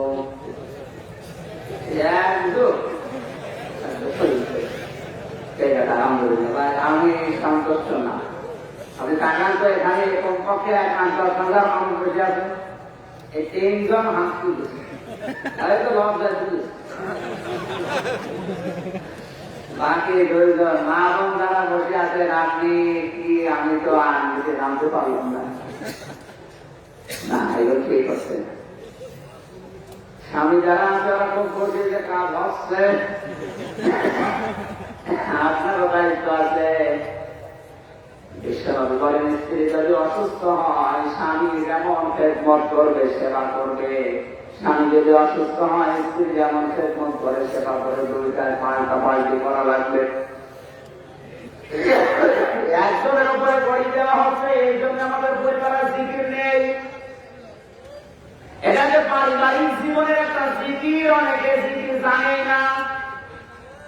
আল্লাহ আমাদেরকে পারিবারিক জীবনে খাদিজার মতো জিকির করার তৌফিক মেয়েদেরকে যেন দান করেন, জোরে বলেন আমিন। ইন্নামাল মুমিনুনা আল্লাযীনা ইযা যুকিরাল্লাহু ওয়াজিলাত কুলুবুহুম। একটু খেয়াল করে শোনা লাগবে আলেমদের। আল্লাহ পাক বলেন আমার দৃষ্টিতে মুমিন তো তারা যাদের সামনে আমার জিকির হলে, আমার নাম উচ্চারণ হলে তাদের কলব কেঁপে ওঠে। কি কাঁপে? আর জোর বলেন। এই শব্দটা নিয়ে ঢাকার অফিস সাহেব ঢাকা লাগিয়েছে। ওরা মুরুব্বদেরকে শিখিয়ে দিচ্ছে যে বাম স্তনের 2 আঙ্গুল নিচে একটা গোস্তের টুকরা আছে, ওইটার নাম হচ্ছে কলব। যত জোরে জিকির করবা ওই গোস্তের টুকরার উপরে শয়তান বসে আছে, ও চলে যাবে আর ধাক্কা দিলে ওর ময়লা পরিষ্কার হবে। এই জন্য হাজারো মানুষ না বুঝে না জেনে ধাক্কা দিচ্ছে। ওখানে যদি কলব থাকে তো আলহামদুলিল্লাহ, আমি এখন থেকে ধাক্কা আপনাদের দিয়ে শুরু করি। আর যদি না থাকে তাহলে আমি ধাক্কা দিয়ে বেকার বউ দেখা করবো কেন? কোন কিছু দলিল দিতে হলে আগে কোরআন লাগবে, কোরআনে যদি ডাইরেক্ট না থাকে হাদিসে যাওয়া লাগবে,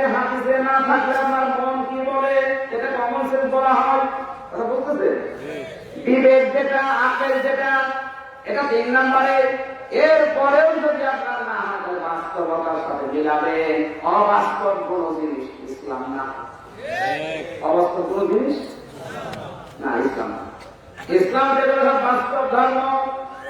এবার আসেন তো আজিরা কোন বহু শব্দ দিয়ে ওনারা আজ আমাদেরকে যেটা বলতে চাচ্ছে যে নাম ইসলামের 2 আঙ্গুল নিচে একটা গোস্তের টুকরা আছে, আপনি যদি জিকিরের শব্দ জোরে জোরে উচ্চারণ করেন, সুবহানাল্লাহ, আলহামদুলিল্লাহ, লা ইলাহা ইল্লাল্লাহ, তাহলে জিকির করলে কলম কি হয় বলে না?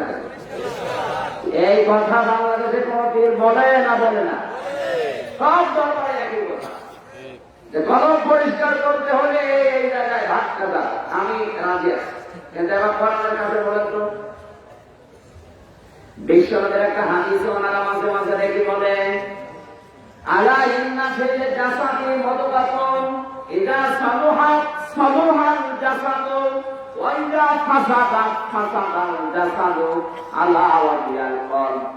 আপনি জানেন না? এই হাদিস সবাই প্রায় যারা আলেম, এই হাদিসের বাংলা অর্থ হচ্ছে আলা জেনে রাখো বা সাবধান, ইন্না অবশ্যই ফি মানে মধ্যে, জাসাদ মানে শরীর, মুদগাতুন মানে গোশতের টুকরা, অবশ্যই জেনে রাখো সাবধান, প্রতিটি মানুষের শরীরের ভেতরে একটা গোশতের টুকরা আছে। কে বলছে? নবীজি। কে বলেন? বলেন। এখানে কিন্তু নবীজি গোশতের টুকরা বলতে বুকে আছে, পেটে আছে, মাথায় আছে, এরকম আঙ্গুল দিয়ে দেখাননি। আপনি হাদিস ওই শব্দ পাবেন না। যতটুকু আছে ততটুকু নেন না কেন, বেশি ভাগ দেন কোন কারণে? কোরআন এবং হাদিসের কথা যে ব্যক্তি একটু বাড়াবে কমাবে বুঝবেন তার ভেতরে গর্বের সঙ্গে আছে। কারণ নবীজি আপনার কাছে কম বুঝতেন না। আল্লাহর নবী এই শব্দটা ইন্ডিকেট করে দেখাননি কেন? তেমন আপনাকে চিন্তা ভাবনা করে বের করা লাগবে। আলা ইন্না ফিল জাসাদি মুদগাতুন, অবশ্যই প্রতিটি শরীরের ভেতরে গোশতের টুকরা আছে। কয়টা করে? একটা। বলেন? বলেন। এই শরীরের মধ্যে গিয়ে জিজ্ঞাসা করেন আলেম যারা আছে, সব বড় আলেম আপনি নিয়ে এসে বসান। উনি যদি বলতে পারে যে বুকে, পেটে, মাথায়, কপালে এভাবে দেখিয়েছে নবী, আমি এখন নিয়ে যেতে পারবো, শব্দ পাবে কিনা? যেটা নেই সেটা আপনি বানাবেন না। ইদা সালুহাত সালুহাল জাসাদু ওয়া ইদা ফাসাদাত ফাসাদাল জাসাদু, ওই গোশতের টুকরা যখন পুরা শরীরের ভেতরে ওই টুকরাটা ভালো, যখন পুরা শরীর ভালো, যখন এটা খারাপ পুরা শরীরটা নষ্ট হয়ে যায়, খারাপ হয়ে যায়। আলা, আমার উম্মতেরা জেনে রাখো, ওয়াহিয়াল কলব, ওই গোশতের টুকরার নাম হচ্ছে কলব। নাম কি? এটা আমরা মাতৃভাষায় একটা অর্থ বললাম, এবার আসেন ব্যাখ্যায় যাচ্ছি। নবী যে শব্দ দিয়েছিলেন কি বলেন তো? মুদগা। কি বলেন? বলেন না কেন? আর শেষ শব্দ কি? না, এটা ক্লাস চলছে, জবাব দেওয়া লাগবে। শেষ শব্দ কি? এটা যদি আজ আপনি ক্লিয়ার করতে পারেন, বাংলাদেশ থেকে একটা ভেজাল বিদায় দিতে। আমি গ্যারান্টি দিচ্ছি একটা বানানো বিষয়ে দেশ থেকে বিদায় নেওয়া সম্ভব যদি আপনি কোরআন, হাদিস, বিজ্ঞান আর বাস্তবতার সাথে একটা মিলান। যেহেতু শেষ শব্দটা ছিল ওই গোশতের টুকরার নাম কি বললাম? আরো জোরে। কলম সংক্রান্ত যত আয়াত কোরআনে আছে প্রায় 228 জায়গায় আছে কলম। কত? 228 জায়গায় কলম সংক্রান্ত তথ্যগুলো আছে। আপনি কম্পিউটারের ভেতর খালি ক্লিক করেন, দেখবেন সব তথ্য আপনার সামনে আসবে। আমি তো যা বলছি সব চিন্তা ভাবনা করে দেখে দেখে বলছি। সূরা আরাফের ভেতরে আপনি দেখবেন 9 নম্বর পারা 13 নম্বর পৃষ্ঠা 2 নম্বর লাইনে 179 নম্বর আয়াতের মাঝের অংশে আছে লাহুম কুলুবুন লা ইয়াফকাহুনা বিহা। আল্লাহ পাক বলেন তাদের কলব আছে কিন্তু চিন্তা ভাবনা নেই। তাহলে কলবের কাজ বলেন না কেন? আওয়াজ দেখে কথা বলেন না। যারা শুনতে হবে শুনতে দেন। হ্যাঁ, কাপড়ের ব্যাপার থেকে আমার বেশি আছে। যারা চেষ্টা করুন কাছেন ওদেরকে সরিয়ে দিন, এখানে কোনো আওয়াজ যেন না আছে। যারা শুনছে অন্তত এদেরকে শুনতে দিন। আপনারা আছেন তো? ঠিক আছে।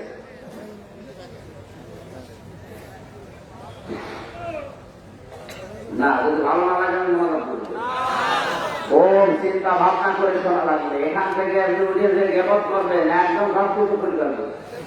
এখান থেকে যদি প্রশ্ন না হয় এখন সরকারের যারা বলবে তাদেরকে এখানে বলেন যেটা ভুল হচ্ছে। আল্লাহর নবী জানিয়েছেন ওই কৃষের নাম কলম, আর আল্লাহ তার কলমের পরিচয় দিয়েছেন কত জায়গায় বললাম? আরো ধরে 228টা জায়গায় কলম শব্দটা কোরআন কোরআনে আল্লাহ দিয়ে তার ভেতরে এই জায়গায় জানিয়ে দিলেন তার কলম আছে, কিন্তু বলেন বলেন এক কথায় জবাব দেবেন কলমের কাজ। আরো ধরে একটা পাগলকে জিজ্ঞাসা করেন তো পাগল কলমের কাজ চিন্তা করা, চিন্তা কি মানুষ বুক দিয়ে করে না মাথা দিয়ে করে? মাথা দিয়ে যে চিন্তা করে এটা আপনাদের একটু খায়। এবার বিজ্ঞানের কাছে যাওয়া লাগবে। যেহেতু কোরআনে আপনি পেলেন কলমের কাজ চিন্তা করা, নবীজি বললেন মানুষের ভেতরে যে এটা আছে এটার নাম কলম। এখন কলমের কাছে চিন্তা করা এটা দেখতে হলে আপনাকে কম্পিউটারে যাওয়া লাগবে না, এটা দেখবেন কি করে? মানুষের যে মাথা আছে এই মাথার ভেতরে আমার সেল দিয়েছেন 1,70,000 সেল। এই মাথা থেকে শুরু করে চোখ পর্যন্ত সবগুলো দেওয়া আছে। এই মাথার ভেতরে আমি 7টা জিনিস পেয়েছি। এখানে আছে ফ্রন্টাল লব, এরপরে আছে মোটর কর্টেক্স, এরপর আছে সেন্সরি কর্টেক্স, এরপর আছে প্যারাইটাল লব, এরপর আছে অক্সিপিটাল লব, এরপরে ভেতরে আছে টেম্পোরাল লব, আর সবুজ মতো চারিদিকে ছড়িয়ে আছে বাক শক্তি। বিজ্ঞান জানিয়েছে আপনি চোখ দিয়ে যদি কোনো কিছু দেখে সঙ্গে সঙ্গে চোখের ভেতরে যে তার সেট করা আছে এই তার দিয়ে ওই মাথায় যে ব্রেন, ওই ব্রেনের পেছনে যেটা আছে টেম্পোরাল লব, ওখানে আবার 6টা জিনিস সেট করা আছে। ওই জায়গা থেকে যে সংবাদ দেয় ওখান থেকে আপনার বিবেকের ভেতরে না যায়, তাড়াতাড়ি করে লাঠি হাতে নিয়ে অথবা পেছনে আবার টান করে দৌড়বে। এটা আপনার চোখ বলে। চোখ বলছে কে বলছে? মাথা। চিন্তা ভাবনার যত কাজ হয় সব মাথা থেকে। কোন কিছু দিয়ে প্রমাণ করতে পারবেন না যে চিন্তা মানুষ বুক দিয়ে করে না, কোন জায়গা পাবেন না। চিন্তা ভাবনা কি দিয়ে করে বলেন তো? আরো জোরে বলেন। কম্পিউটার সেট করলে আপনি যদি এখানে দেখাতে পারতেন স্ক্রিনে তাহলে মাথা, হেড, এই যে রসুন এগুলো লিখে এখানে দেখবেন ওই ভেতর থেকে তথ্যগুলো বেরিয়ে আসবে। ফ্রন্টাল লব, motor cortex, sensory cortex, occipital লব, প্যারাইটাল লব, টেম্পোরাল লব, বাক শক্তি, এগুলো একটা একটা করে আসবে। আর উপরে দেখবেন চামড়া দিয়ে, ওই চামড়ার নিচে পর্দা সেট করা আছে, পর্দার নিচে আছে কি বলে এটা না? না, পর্দার নিচে আছে যে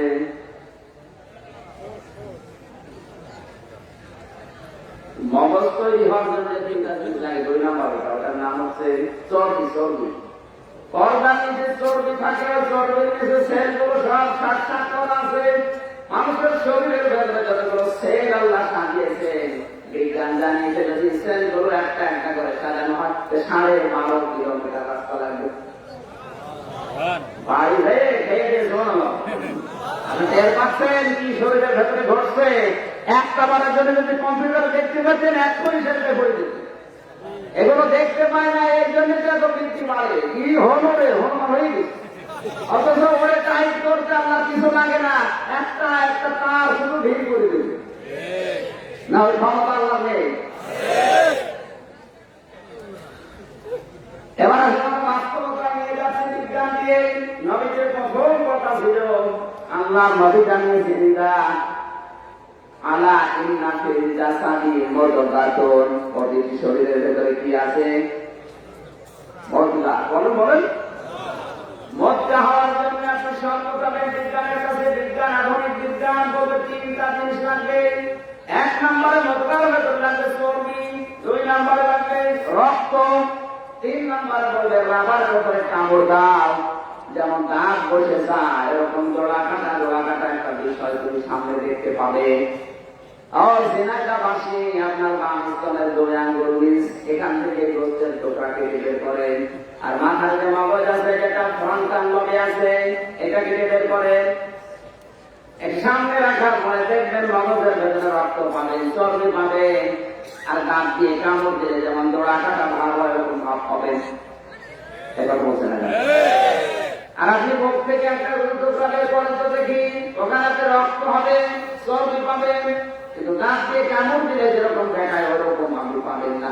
তাহলে বিজ্ঞানের সাথে মিলছে না আপনাদের বুকের বিষয়টা। এই সাহেবরা যা বলছে আমার মনে হয় এটা আন্দাজে প্রমাণ করে বলতে পারে। আমি যেটা কোরআন দিয়ে বলেছি, হাদিস দিয়ে বলেছি, বিজ্ঞান দিয়ে বললাম, এবার বাস্তবতা নিয়ে যা। আপনি একটা পাগলকেও জিজ্ঞাসা করলে বলবে মানুষ চিন্তা করে বুক দিয়ে না মাথা দিয়ে।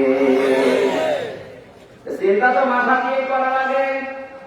অচিরাত কলবহম, তাদের কলব কেটে ওঠে আল্লাহর নাম শুনলে, আল্লাহর জিকিরের কথা শুনলে। অথচ এই গুণটা বাংলাদেশের অধিকাংশ মানুষের ভেতরে নেই।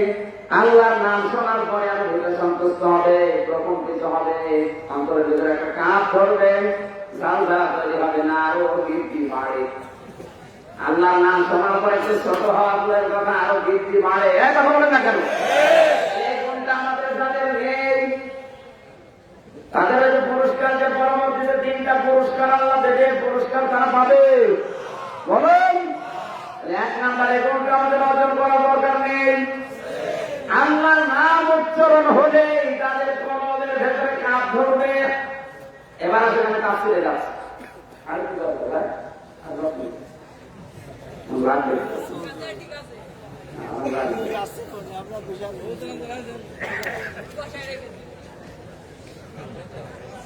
আমি অজিলার কলবহম থেকে কেটে ওঠে অন্তর আল্লাহর নাম উচ্চারণ হয়। এবার আমি বাস্তবে আপনাকে এইসব দিয়ে দেখাচ্ছি। আছেন তো?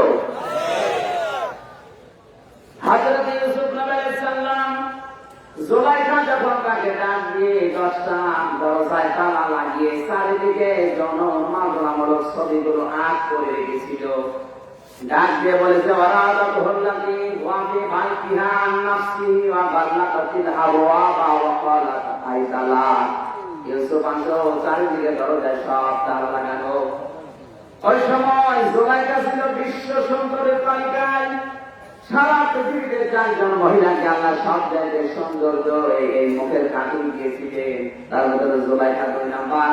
1 নম্বরে ছিল হযরত হাওয়া আলাইহিস সালাম, 2 নম্বরে জুলাইখা, 3 নম্বরে ইব্রাহিম নবীর প্রথম স্ত্রী হযরত সারা, 4 নম্বরে মুহাম্মদ রাসূলুল্লাহ ছোট মেয়ে ফাতিমাতুজ জোহরা রাদিয়াল্লাহু তাআলা আনহা।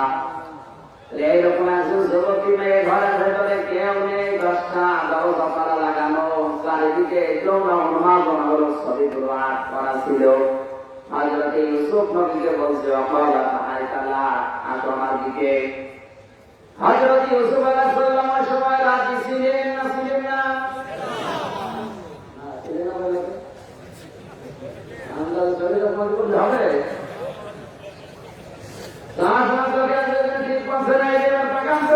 পরে আয়াত ওয়ালাকাদ হাম্মাত বিহি ওয়া হাম্মা বিহা। যত তাফসীর আছে বাংলাদেশে সব মুফাসসির আয়াতে এভাবে লিখেছেন ওয়ালাকাদ হাম্মাত বিহি, বিহি দ্বারা ইউসুফ নবীর উদ্দেশ্য, ওয়া হাম্মা বিহা আর বিহা দ্বারা জুলাইখা উদ্দেশ্য। আল্লাহ পাক বলেন জুলাইখা যেমন জিনা করার জন্য রাজি ছিল, ইউসুফ নবীও রাজি ছিল। না বললে আমি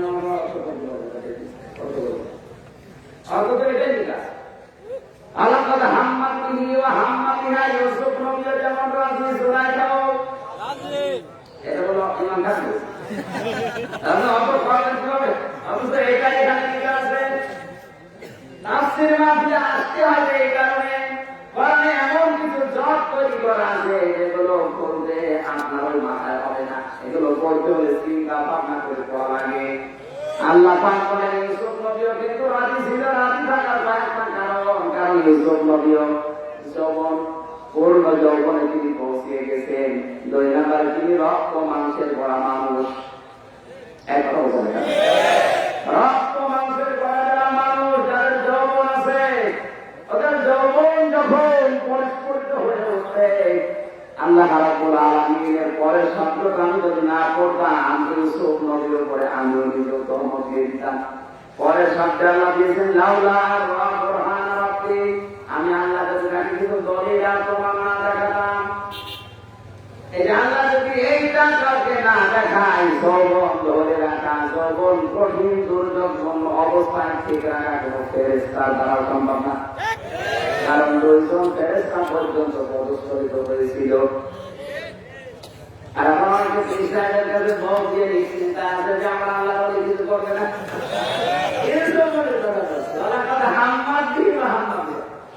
আল্লাহ রাজি হয়ে গিয়েছিল। ইউসুফ নবীও রাজি ছিল, যদি আমি আল্লাহ তাকে কিন্তু বোরহান না দেখাতাম। বোরহান কি? স্পষ্ট দলিলের ভেতরে কয়েকটা অর্থ আছে। এক নাম্বার স্পষ্ট দলিল হচ্ছে আমি আল্লাহ জিবরাইলকে একটা চিঠি পাঠিয়ে দিলাম। হযরত জিবরাইলকে চিঠিটা ইউসুফ নবীর সামনে ভাবে ধরলে চিঠির উপর লেখা ছিল, ইউসুফ আমি তোমার মালিক বলছি, তুমি কিন্তু জিনা করতে পারো না। এটা আছে তাফসীরে ফিজিক না, তাফসীরে জালালাইনের ভেতরে আল্লামা সৈয়দী লিখেছেন প্রথম নাম্বারে দলিল এটা ছিল জান্নাতের একটা চিঠি, যেটা জিবরাইল ধরেছিল ভাবে ইউসুফ নবীদের জন্য কালে লেখা আছে, ইউসুফ আমি তোমার মালিক আল্লাহ বলছি, তুমি জিনা করতে পারো না। দ্বিতীয় নাম্বারে দলিল কি? হযরত ইয়াকুব আলাইহিস সালামকে আমার সরাসরি তার সামনে দাঁড় করিয়ে ইয়াকুব নবীর মুখ দিয়ে বলিয়েছে, ও ইউসুফ আমি তোমার বাবা বলছি, তুমি কিন্তু জিনা করতে পারো না। সন্তান যত খারাপ হোক, ওই তো বাবার সামনে কোনো কাজ করতে রাজি হবে না। হযরত ইউসুফ এই দুইটা দলিল দেখার সঙ্গে সঙ্গে তিনি চরিত্রে মহাদুর্যোগ চলছে, চারিদিকে পরীক্ষার পাঠ পাতা আছে। একদিকে যৌন উন্মাদনের ছবিগুলো আঁক করা, দুই নম্বর যুবতীকে পোশাক আশাক খুলছে। তিনি এবার আল্লাহর দিকে তাকিয়ে, দৌড় দিলে চিঠির দিকে তাকিয়ে জিবরাইল খানের কাছে এবার এসে ওই যে মনের অবস্থা যখন পরিবর্তন হয়ে গেছে, তখন বলছে আপনি সামনে যান, বাকি যা করার আল্লাহর কুদরত করবে। মনে তো তারা তাদের সামনে আল্লাহর নাম উচ্চারণ হলে সঙ্গে সঙ্গে তারা চেঞ্জ হয়ে যায়। এই চেঞ্জটা নবীকে ওই সময় করেছিল আমার আল্লাহ, সেই কারণে তার মনের অবস্থা যদি সত্যি তিনি পরিবর্তন করতে না পারতেন, ওই দরিদ্রতা থেকে আমার আল্লাহ বলেন ইউসুফ নবীও বিপদে পড়ে যেত। কাযালিকা লিনাসরিফা আনহু সুআল ফাহাশা ইন্নাহু মিন ইবাদিনাল মুখলাসিন। জোরে বলেন আল্লাহু আকবার। আল্লাহ রাব্বুল আলামিন জানিয়েছেন এইভাবে করে কাযালিকা, এইভাবে করে লিনাসরিফা আনহু সুআল ফাহাশা, তার থেকে যত অশ্লীলতা যত খারাপি এগুলো আমি আল্লাহ দূর করে দিলাম। এভাবে করে আমার মুখলেস বান্দাদেরকে কিয়ামত পর্যন্ত আমি আল্লাহ বাঁচাবো। জোরে বলেন সুবহানাল্লাহ। এটা শুধু ইউসুফ নবীর জন্য না, এই আয়াতটা যেটা শুধু ইউসুফ নবীর জন্য না, তার প্রমাণ কি বলেন তো? এর প্রমাণ হচ্ছে যে ইন্নাহু লা ইউফলিহুল যালিমুন, আল্লাহ যালিমুন বহু বছর দিয়েছেন। হযরত ইউসুফের চরিত্রের মহাপরিচয় যখন চলছিল, তখন তিনি আল্লাহ আর জিবরাইল ফেরেশতার চিঠি দেখার পরে সাহায্য চাইলেন আল্লাহর কাছে। ক্বালা মাআযাল্লাহি ইন্নাহু রাব্বি আহসানা মাসওয়ায়া, আমি আল্লাহর সাহায্য চাই। হে সুলাইখা, তোমার স্বামী আমার প্রতিপালক, আমাকে লালন পালন করে বাড়িতে রেখে, সুতরাং তোমাকে বলছি আমি তার আমানতের খেয়ানত করতে পারি না। আর আমানতের খেয়ানত যদি আমি করি তাহলে আমি জালেম হয়ে যাব। জালেমরা কোনদিন সফল হচ্ছে না, হবে না। এখানে জালেমের প্রথম দেওয়ার দরকার ছিল কোরআনের ভাষা অনুযায়ী। জালেম দিলেন কেন? কারণ এখানে তো ঘরের ভেতরে মাত্র একজন, কয়জন? একজনের ব্যাপারে একজনের আয়াত হবে। জালেম বহুবচন দিলেন কেন? হেকমত দিয়ে। ইউসুফ নবী ওই সময় যারা দেখেছেন পৃথিবীতে শুধু আমি একা না, এরকম চরিত্রের মহাদুর্যোগ জীবনে অনেকে আসবে, যারা এই আমানতের এরকম পাওয়ার পরে যারা খেয়ানত করবে তারা জালেম হবে। জালেমরা কোনদিন সফল হতে পারছে না, পারবে না। আমাদেরকে শিক্ষা দিয়েছেন যারা জুলুম করছে আমরা আর নিজেরা অস্ত্রের উপরে জুলুম করছেন, পরিবারের উপরে, সমাজের উপরে, রাষ্ট্রের উপরে, আল্লাহর বিধানের উপরে যারা জুলুম করছে, জালেমরা যত কিছুই মনে করে না কেন, যত কিছু আশা করে না কেন, ওই পর্যন্ত আল্লাহ জালেমদের যেতে দেয় না। এদের কাছে সূরা হুদের সাথে আমি মিলিয়েছি, যদিও এটা বনি ইসরায়েলের নয়, অথেন্টিক একেবারে 100% না। বনি ইসরায়েলের কথাগুলো নবীকে উদ্বুদ্ধ করার জন্য বলতে জানি, এর জন্য আমি বলছি হাদিসের সনদ এবং মতন একটু দুর্বল আছে, কিন্তু শিক্ষার জন্য বলছি। কিয়ামত পর্যন্ত দুনিয়ায় যারা জালেম আসবে, তারা যত কিছুই পরিকল্পনা করেন, আশা করেন, তাদের মন্দির পর্যন্ত আল্লাহ থেকে দিচ্ছে না, দেবে না। তার প্রমাণ কি বলেন তো? বর্তমান ভবিষ্যৎ, প্রেজেন্ট ফিউচার, আল্লাহ দিচ্ছে না, দেবে না, তার প্রমাণ হচ্ছে সাদ্দাম। নাম তো রাখেন, বলেন। জান্নাত বানিয়েছিল হুদ নবী আলাইহিস সালাম, হুদ নবী আলাইহিস সালামের উপরে চ্যালেঞ্জ করে ওরা যখন জান্নাতের কথা বললেন, ও তখন চ্যালেঞ্জ দিয়েছে, তোরা আল্লাহ বানানো জান্নাত আমার দরকার নেই, আমি নিজে জান্নাত বানাবো। ওই সময় বিশাল বর্ণনা করেছিলাম তাফসীরে, ইবনে কাসিরের ভেতরে আছে জান্নাত তৈরি করার পরে যদি প্রবেশ করবে, একে প্রবেশ করবে, আমার আল্লাহ তাকে আর প্রবেশ করতে দেয়নি। জান্নাত আমরা শুধু শুনেছি, কিন্তু কেন প্রবেশ করতে দেয়নি এটা কিন্তু আমরা অনেকে জানি না। এই অব্দি হঠাৎটাই আমি পেয়েছি, আপনারা আসেন তো, আপনারা একটু বেশি হয়ে গেছে, তাই আর একটু থাকা যাবে না, শিক্ষাটা নিয়ে আসতে পারি যাওয়া লাগবে। জায়গা যে সফল হচ্ছে না, হবে না, তার প্রমাণ এত বড় বিশাল জান্নাত বানিয়েছিলেন, যার বর্ণনা দিতে গেলে এখন 10-15 মিনিট সময় লাগবে। যেটা কত স্বর্ণ, কত রূপা জোড়া জোড়া তৈরি করে তাদেরকে হুর গেরমান বানিয়েছিলেন, সেটা তো বাদ দিলাম। জান্নাত প্রবেশ করার মেন গেটে তাকিয়ে দেখলেন একজন ফকির। জিজ্ঞাসা করতে, ফকির এখানে কি করেন? কেউ এখানে আসার মতো পরিবেশ পৃথিবীতে আসবে তাহলে ফকির আসে কোন কায়দায়? যারা পেয়াদা আছে তাদের যখন গরম দেয়, ওরা বলছে আমরা জানি না, ওকে জিজ্ঞাসা করেন।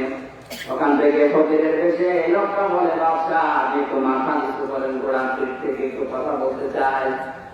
না করে বলো, এখন ফকিরের কথা শোনার সময় নেই, আমি জান্নাত উদ্বোধন করবো। ওখান থেকে আপনি একটু মাথা নিচু করেন, আমি একটা কথা বলে চলে যাই। মাথা যখন নিচু করেছে, কানের কাছে মুখ দিয়ে বলছে, আমি সাধারণ ফকির না, আমি মালাকুল মউত। একথা বললাম সঙ্গে সঙ্গে ওর সেন্স শেষ। ডাক দিয়ে বলছে, ভাই আমার একটু সময় দাও, আমার এত সাথের জান্নাত আমি শুধু যাবো আর বের হবো। হযরতে আজরাইল বলেছিলেন, এই করলে উম্মতেরা যান, প্রতিটি মানুষের নির্ধারিত সময় আছে, তোমার সময় আছে। সুতরাং জান্নাতে যাওয়া যত দূরের কথা, তওবা পর্যন্ত তোমার আমি স্পর্শ করতে আর দেব না। এরপরেও লোকটা জোর করে চৌকাঠ স্পর্শ করবে বলে ঘোড়ার পিঠ থেকে লাফ দিয়েছে। চৌকাঠ পাওয়ার আগে আমার আল্লাহ তার মরণ দিয়ে দিয়েছে। ইবনে কাসিরের বর্ণনা বলছে, এবার আমি আবার বলছি, হাদিসটা কিন্তু সহিহ না। এটা আমি উদ্বুদ্ধ করার জন্য, তার হিতের জন্য বলছি। এটা সনদ মতন দুর্বল আছে। সাদ্দাতকে আমার আল্লাহ জান্নাতের চৌকাঠ পর্যন্ত স্পর্শ করতে দেননি। আমি যতগুলো কারণ পেয়েছি, এটার 1 নাম্বার কারণে ও যে সমস্ত স্বর্ণ রূপা দিয়ে জান্নাত তৈরি করার জন্য তাদের কাছে সোনা পায়, রূপা পায়, জোর করে জোর করে নিয়ে আসে পেয়াদা দিয়ে।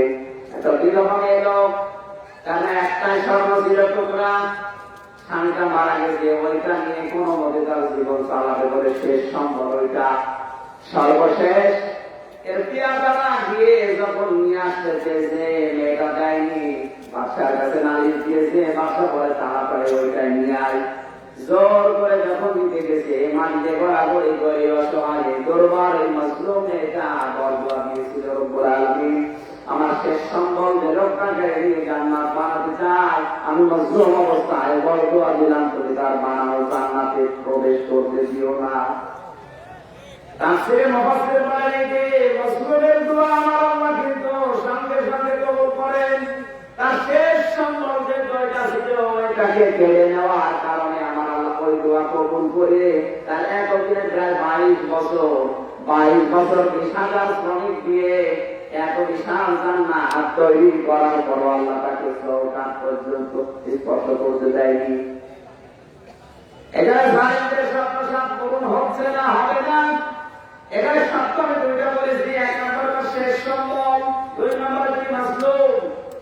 আজ দুনিয়াতে অনেকের শেষ সম্বলটুকু যারা শেষ করে ফেলছে, শেষ সম্বল হয়তো তার একটা সন্তান অথবা তার স্বামী, তাকে আপনি দুনিয়ার কোন কিছু পাওয়ার জন্য শেষ করে দিলেন, তার শেষ সম্বলটুকু হারিয়ে যদি সত্যি মন থেকে একটা অভিশাপ ছেড়ে দেয়, আপনাকে উদ্দেশ্যে পৌঁছাতে চাচ্ছেন ওই পর্যন্ত আপনাকে জিতিয়ে দেবে না। যদি যায় তাহলে ইউসুফ সূরা ইউসুফের 23 নম্বর আয়াত মিথ্যা। আজ পর্যন্ত আল্লাহ কাউকে গায়ে দেবেও না, কারণ জালেমরা সফল হচ্ছে না, হবে না। সাদ্দাত তার শেষ সম্বলটুকু কেড়ে নেওয়ার কারণে এই মুসলিম মেয়েটার বড় দোয়ায় আমার আল্লাহ তাকে জান্নাতের বানানো জান্নাতের চৌকাঠ পর্যন্ত স্পর্শ করতে দেয়নি। এখান থেকে কিয়ামত পর্যন্ত হয়তো সাদ্দাত আসবে না, কিন্তু সাদ্দাতের ভাইরা আসবে, তারা আসবে। তারা যদি জুলুম করে মানুষের অধিকার নষ্ট করে কোন মাসুমের বরদোয়া সঙ্গে নিয়ে এই মন্দির পর্যন্ত যেতে চায়, অথচ যেতে পারবে না, তার প্রমাণ এই সবই মন। এবার যদি আপনার কাছে ইচ্ছা মনে হয় তাহলে সবই মনটাকে দিতে কোরআন মানি না। আমি কি বসাতে টাকা কি ইঙ্গিত দিয়েছি, যদি এরপরও কেউ না বোঝার ভান করে থাকেন আমি মনোভাব করে দেবো না। যদি বলেন আমি বুঝেছি তাহলে আপনাকে বলা মানবে, যদি বলেন না আমি বুঝিনি, না বোঝা ভান করে আসবে, আমি মনোভাব করবো। অনেক তো বুঝেছে তারা আজকের এই আয়াতটা জলিমুন, আমি কিন্তু এখানে বলবো আমরা তো হাত তুললাম না, দেখেন তোকে হাত করতো এবার আপনাকে হাত যদি মন যাবে না, আপনি এই ঘন্টা নষ্ট করে দিন না। কোন জালেম দিতে পারবেন, জালেম দিয়েছেন কেন? এই কারণে সাদ্দাত তো আসবে না, কিন্তু অত্যাচার আসবে। যারা মানুষের শেষ সম্বলটুকু কেড়ে নেয়, মন্দিরে মকসদ পর্যন্ত জীবনও আল্লাহ আপনাকে কেড়ে দেবে না, ওয়াজ করতে হয় আপনার দেশকে কেড়ে দেবে, যেমন ওকে এত সরকার জান্নাত 22 বছর 20,000 শ্রমিক দিয়ে যত স্বর্ণরূপ পাওয়া যায় প্রায় 7টা, ওর আশপাশে 7টা দেশ ছিল, সব জায়গা থেকে এত বিশাল বর্ণনা করেছে। করতে গেলে তো এখন 1 ঘন্টা সময় ওই জান্নাতের বর্ণনা দিতে যাবো। আমার এক কথাই প্রকাশ ছিল এইটাই যে জালেমরা সফল হচ্ছে না, হবে না, কারণ ওর পেছনে ওর শেষ সম্বলের ওই বড়দোয়া মাসুমের বড়দোয়া লিখেছিল। এই কথা বুঝতেছেন? আপনি যেখানে যেতে চাচ্ছেন এই জায়গায় যেতে হলে তোমাদের হয়তো অনেক কিছু কেটে সেটে বাদ দেওয়া লাগতে পারে, আর কাঁদতে গিয়ে এমন মানুষকে আপনি কেটেছেন যার মতো অন্তত আরো মহল্লায় পৌঁছে গেছে। আপনাকে জীবন আল্লাহ পর্যন্ত যেতে দেবে না, যদি যেতে দেয় তাহলে কোরআনে এই আয়াত আল্লাহ দিত। এখানে মনে তারা যাদের সামনে আল্লাহর নাম উচ্চারণ হলে যখনই স্মরণ হবে, হ্যাঁ ওরা তো মানুষ করতে যাবে, স্মরণ হলে এগিয়ে উঠবে, এগিয়ে যাবে। আল্লাহ যারা এরকম গুণ আমাদের দান করেন, তাদের সামনে আল্লাহর আয়াত পড়লে তাদের ঈমানটা আরো বেড়ে যায়। নবীজি এই কোরআন আবু জেহেলের সামনে পড়েছিলেন, আবু বকরের সামনে পড়েছিলেন। আবু বকর কোরআন শুনে তার ঈমানটা ছিল আরো বেড়ে গেল, আর আবু জেহেল ওর ঈমান বাড়ে না, ওর শয়তান বেড়ে গেছে। এখানে যারা আবু জেহেলের মতো মন নিয়ে আছে, ওর ঈমান বাড়বে না শয়তানি? আর আবু বকরের মতো মন নিয়ে যদি থাকে, ঈমান আপনার মাস বাড়বে। তাদের ভরসা শেষ পর্যন্ত এমন আস্থা তৈরি হয়।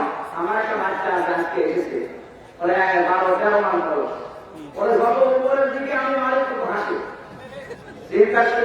অত উপরের দিকে ছুড়ে মারলে আরো জানার কথা। ওরা এতটুকু বিশ্বাস ওর বাবার উপরে আছে যে অন্তত আমার বাবা যত উপরে ছুড়ে মারো আমার নিজে কথা বলে না কেন? 13 মাস বয়সে যদি আমার উপরে এত ভরসা থাকতে পারে, 13 বছর ইমান এনে আপনার আল্লাহর উপরে ভরসা নেই, ওরে অবস্থায় ছেড়ে দিয়ে আল্লাহ আপনাকে দিয়ে পালিয়ে যাবে, কখনো না। আসমাও আরো আমি দেখি এবং শুনি, এই বিশ্বাসটা তৈরি করতে হবে। এই গুণ যদি আমাদের ভেতরে তৈরি না হয়, আল্লাহ পুরস্কারটা রেখে দিয়েছে। আল্লাহ কিনা ইউকিমুনা সালাত, নামাজ কায়েম করে। নামাজ কায়েমের অর্থ বা তিনটা চারটা, কয়টা? নামাজের কথিত বিষয় থেকে কিছু শিক্ষা আছে, নামাজের অনুষ্ঠান থেকে কিছু শিক্ষা আছে, নামাজের দোয়া দরুদ থেকে কিছু শিক্ষা আছে, আর নামাজের সালাম থেকে কিছু শিক্ষা আছে। নামাজ শুরু হবে আল্লাহু আকবার দিয়ে, নামাজ শেষ হবে সালাম দিয়ে, নামাজ শেষ। কথা বুঝতেছে?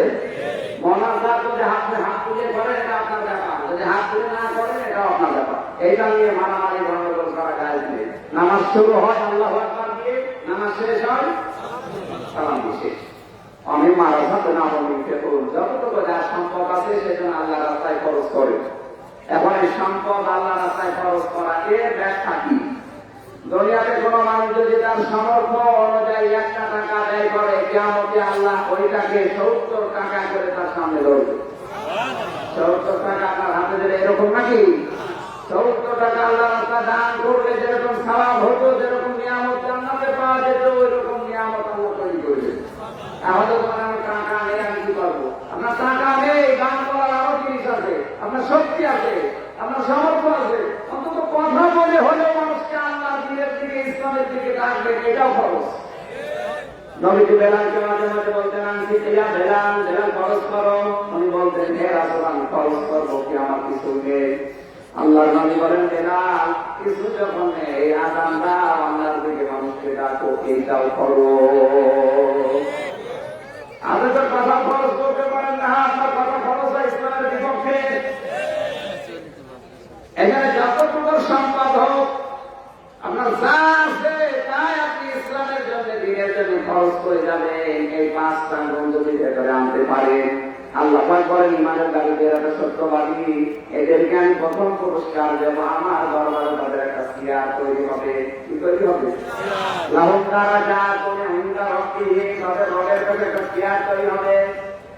এখানে যদি একটা চেয়ার দিতেন ভাই করতেন, ওনার যে মর্যাদা অন্তত এই মাহফিলে সবার কি একই মর্যাদা? বলেন আমি হাত মিলাতে গেলে সবাই আসতে পারে না, উনি সহজে হাত মিলাতে পারবে, কারণ চেয়ার পাশাপাশি।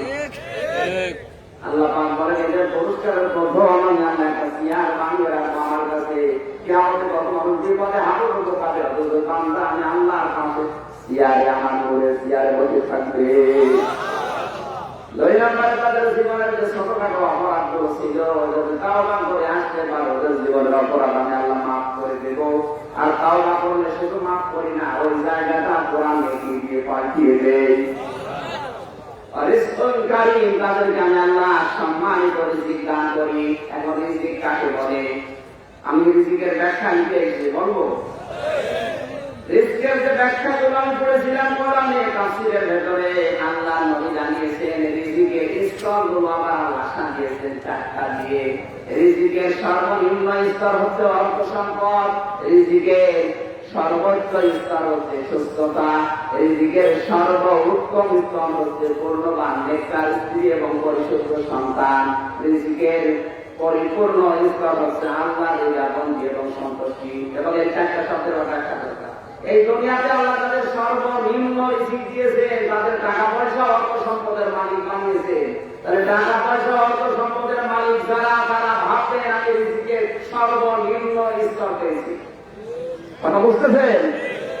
রিজিকের সর্বোচ্চ স্তরের তালিকায় আছে সুস্থতা। কি বললাম?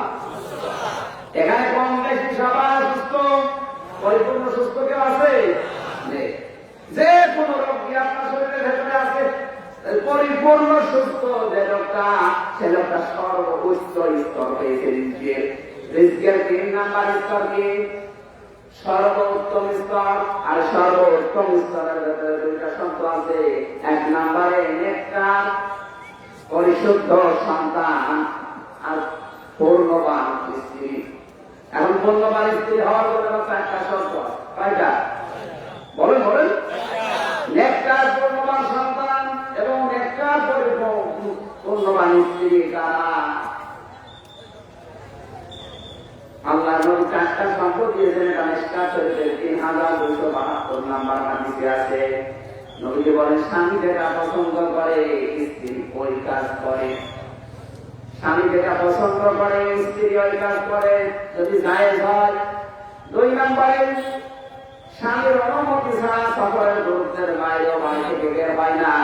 3 নম্বরে, স্বামী যাদের পছন্দ করে না তাদেরকে ঘরে এসে আসতে দেয় না। 4 নম্বরে, স্বামী যেটা ভালো লাগে পছন্দ করে ওরা যদি জায়েজ হয় স্ত্রী ওটা মেনে নেয়। আমি উদাহরণ বহু জায়গায় বলেছি, হাজারো স্বামী পছন্দ করে বিয়ের পরে আমার মা বাবা আমার সাথে থাকবে, কিন্তু অধিকাংশ স্ত্রী এটা চায় না। রিস্কের 3 নাম্বার যে সর্বোত্তম স্তর, এটা আপনি আগে পাননি। যদি স্ত্রীর ভেতরে 4টা গুণ না থাকে, আল্লাহ আমাদেরকে যেন এই 4টা গুণ বিশিষ্ট স্ত্রী দান করেন। জোরে বলেন আমিন। 4 নাম্বারে কি বলেন তো? পরিপূর্ণ স্তর। পরিপূর্ণ স্তরের ভেতরে কি বলেছে? আল্লাহ রিজাবন্দি এবং সন্তুষ্টি। এটা আছে। আল্লাহ রাব্বুল আলামিন এই 3টা পুরস্কার যেন দুনিয়া আখিরাতে মিলিয়ে আমাদেরকে দান করেন 5টি গুণ অর্জনের মাধ্যমে। আমার লিখিত যে বইগুলো আপনারা বিভিন্ন জায়গা থেকে নিয়েছেন, এই মেয়েদের 4টা গুণের উপরে আমি বই লিখেছি রিজিক দিয়ে। গাড়িতে আছে মেয়েদের বইটা নিয়ে মেয়েদের পড়তে দেবেন। আজকের মতো শেষ করলাম। আমিন। বারাকাল্লাহু লানা ওয়া লাকুম ফিল কোরআনিল আযীম।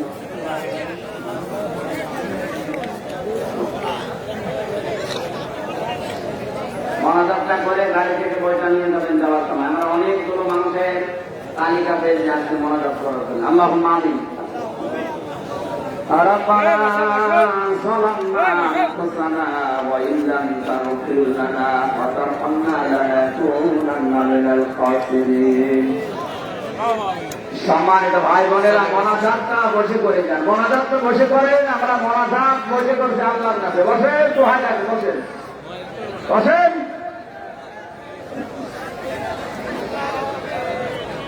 ربنا آتنا في الدنيا حسنة وفي الآخرة حسنة وقنا عذاب النار وادخلنا الجنة مع الأبرار يا عزيز يا غفار يا رب العالمين। আল্লাহ তাআলা সারা জীবন অপরাধ করে জীবনটা নষ্ট করে ফেলেছি। আর কোথায় কথা বলবো ভয় করে, লজ্জা করে। আমাদের জীবনের অপরাধের দিকে তাকালে হয়তো তোমাকে তোমার মাফ করতে ইচ্ছে হবে না। আমাদের গোড়ার দিকে তাকিও না, তোমার রহমতের দিকে তাকাও। জিন্দেগীর গুনাহগুলো মাফ করে দাও। রিসালায় করে যদি খুশি হয়ে সওয়াব দিয়ে থাকো, কোটি কোটি করে বাড়িয়ে দাও। কিয়ামতের দিন সুপারিশ করে জান্নাতে নিয়ে যাবে, নবীর রওজায় পৌঁছাও। কত মানুষ মাঠের নিচে আছে, তাদের জন্য দোয়া করার মতো দুনিয়ার কেউ নেই। আল্লাহ তাআলা আমার থেকে মোতাবেক অবস্থায় দোয়া করছি, যাদের যারা পরিমাণ ঈমান আছে কবরে তাদের জান্নাত দিয়ে দাও। মাহফিলের আয়োজন করতে গিয়ে তোমাকে বান্দারা শ্রম দিয়েছে এলাকায় গ্রামবাসী মিলে যারা আছে, যতটুকু কোরআনের এই প্রচারে আঞ্জাম দিয়েছে, আল্লাহ তুমি তার দিকে অতটুকু এগিয়ে যাও। মাহফিলের সম্মানিত সভাপতি শ্রদ্ধাবাদন বড় ভাই জনাব দাউদ হোসেন, তার জীবনের ভালো কাজগুলো কবুল করো। মানুষ হিসাবে যদি অন্যায় করে থাকে আল্লাহ গাফফার নামের খাতিরে মাফ করে দাও।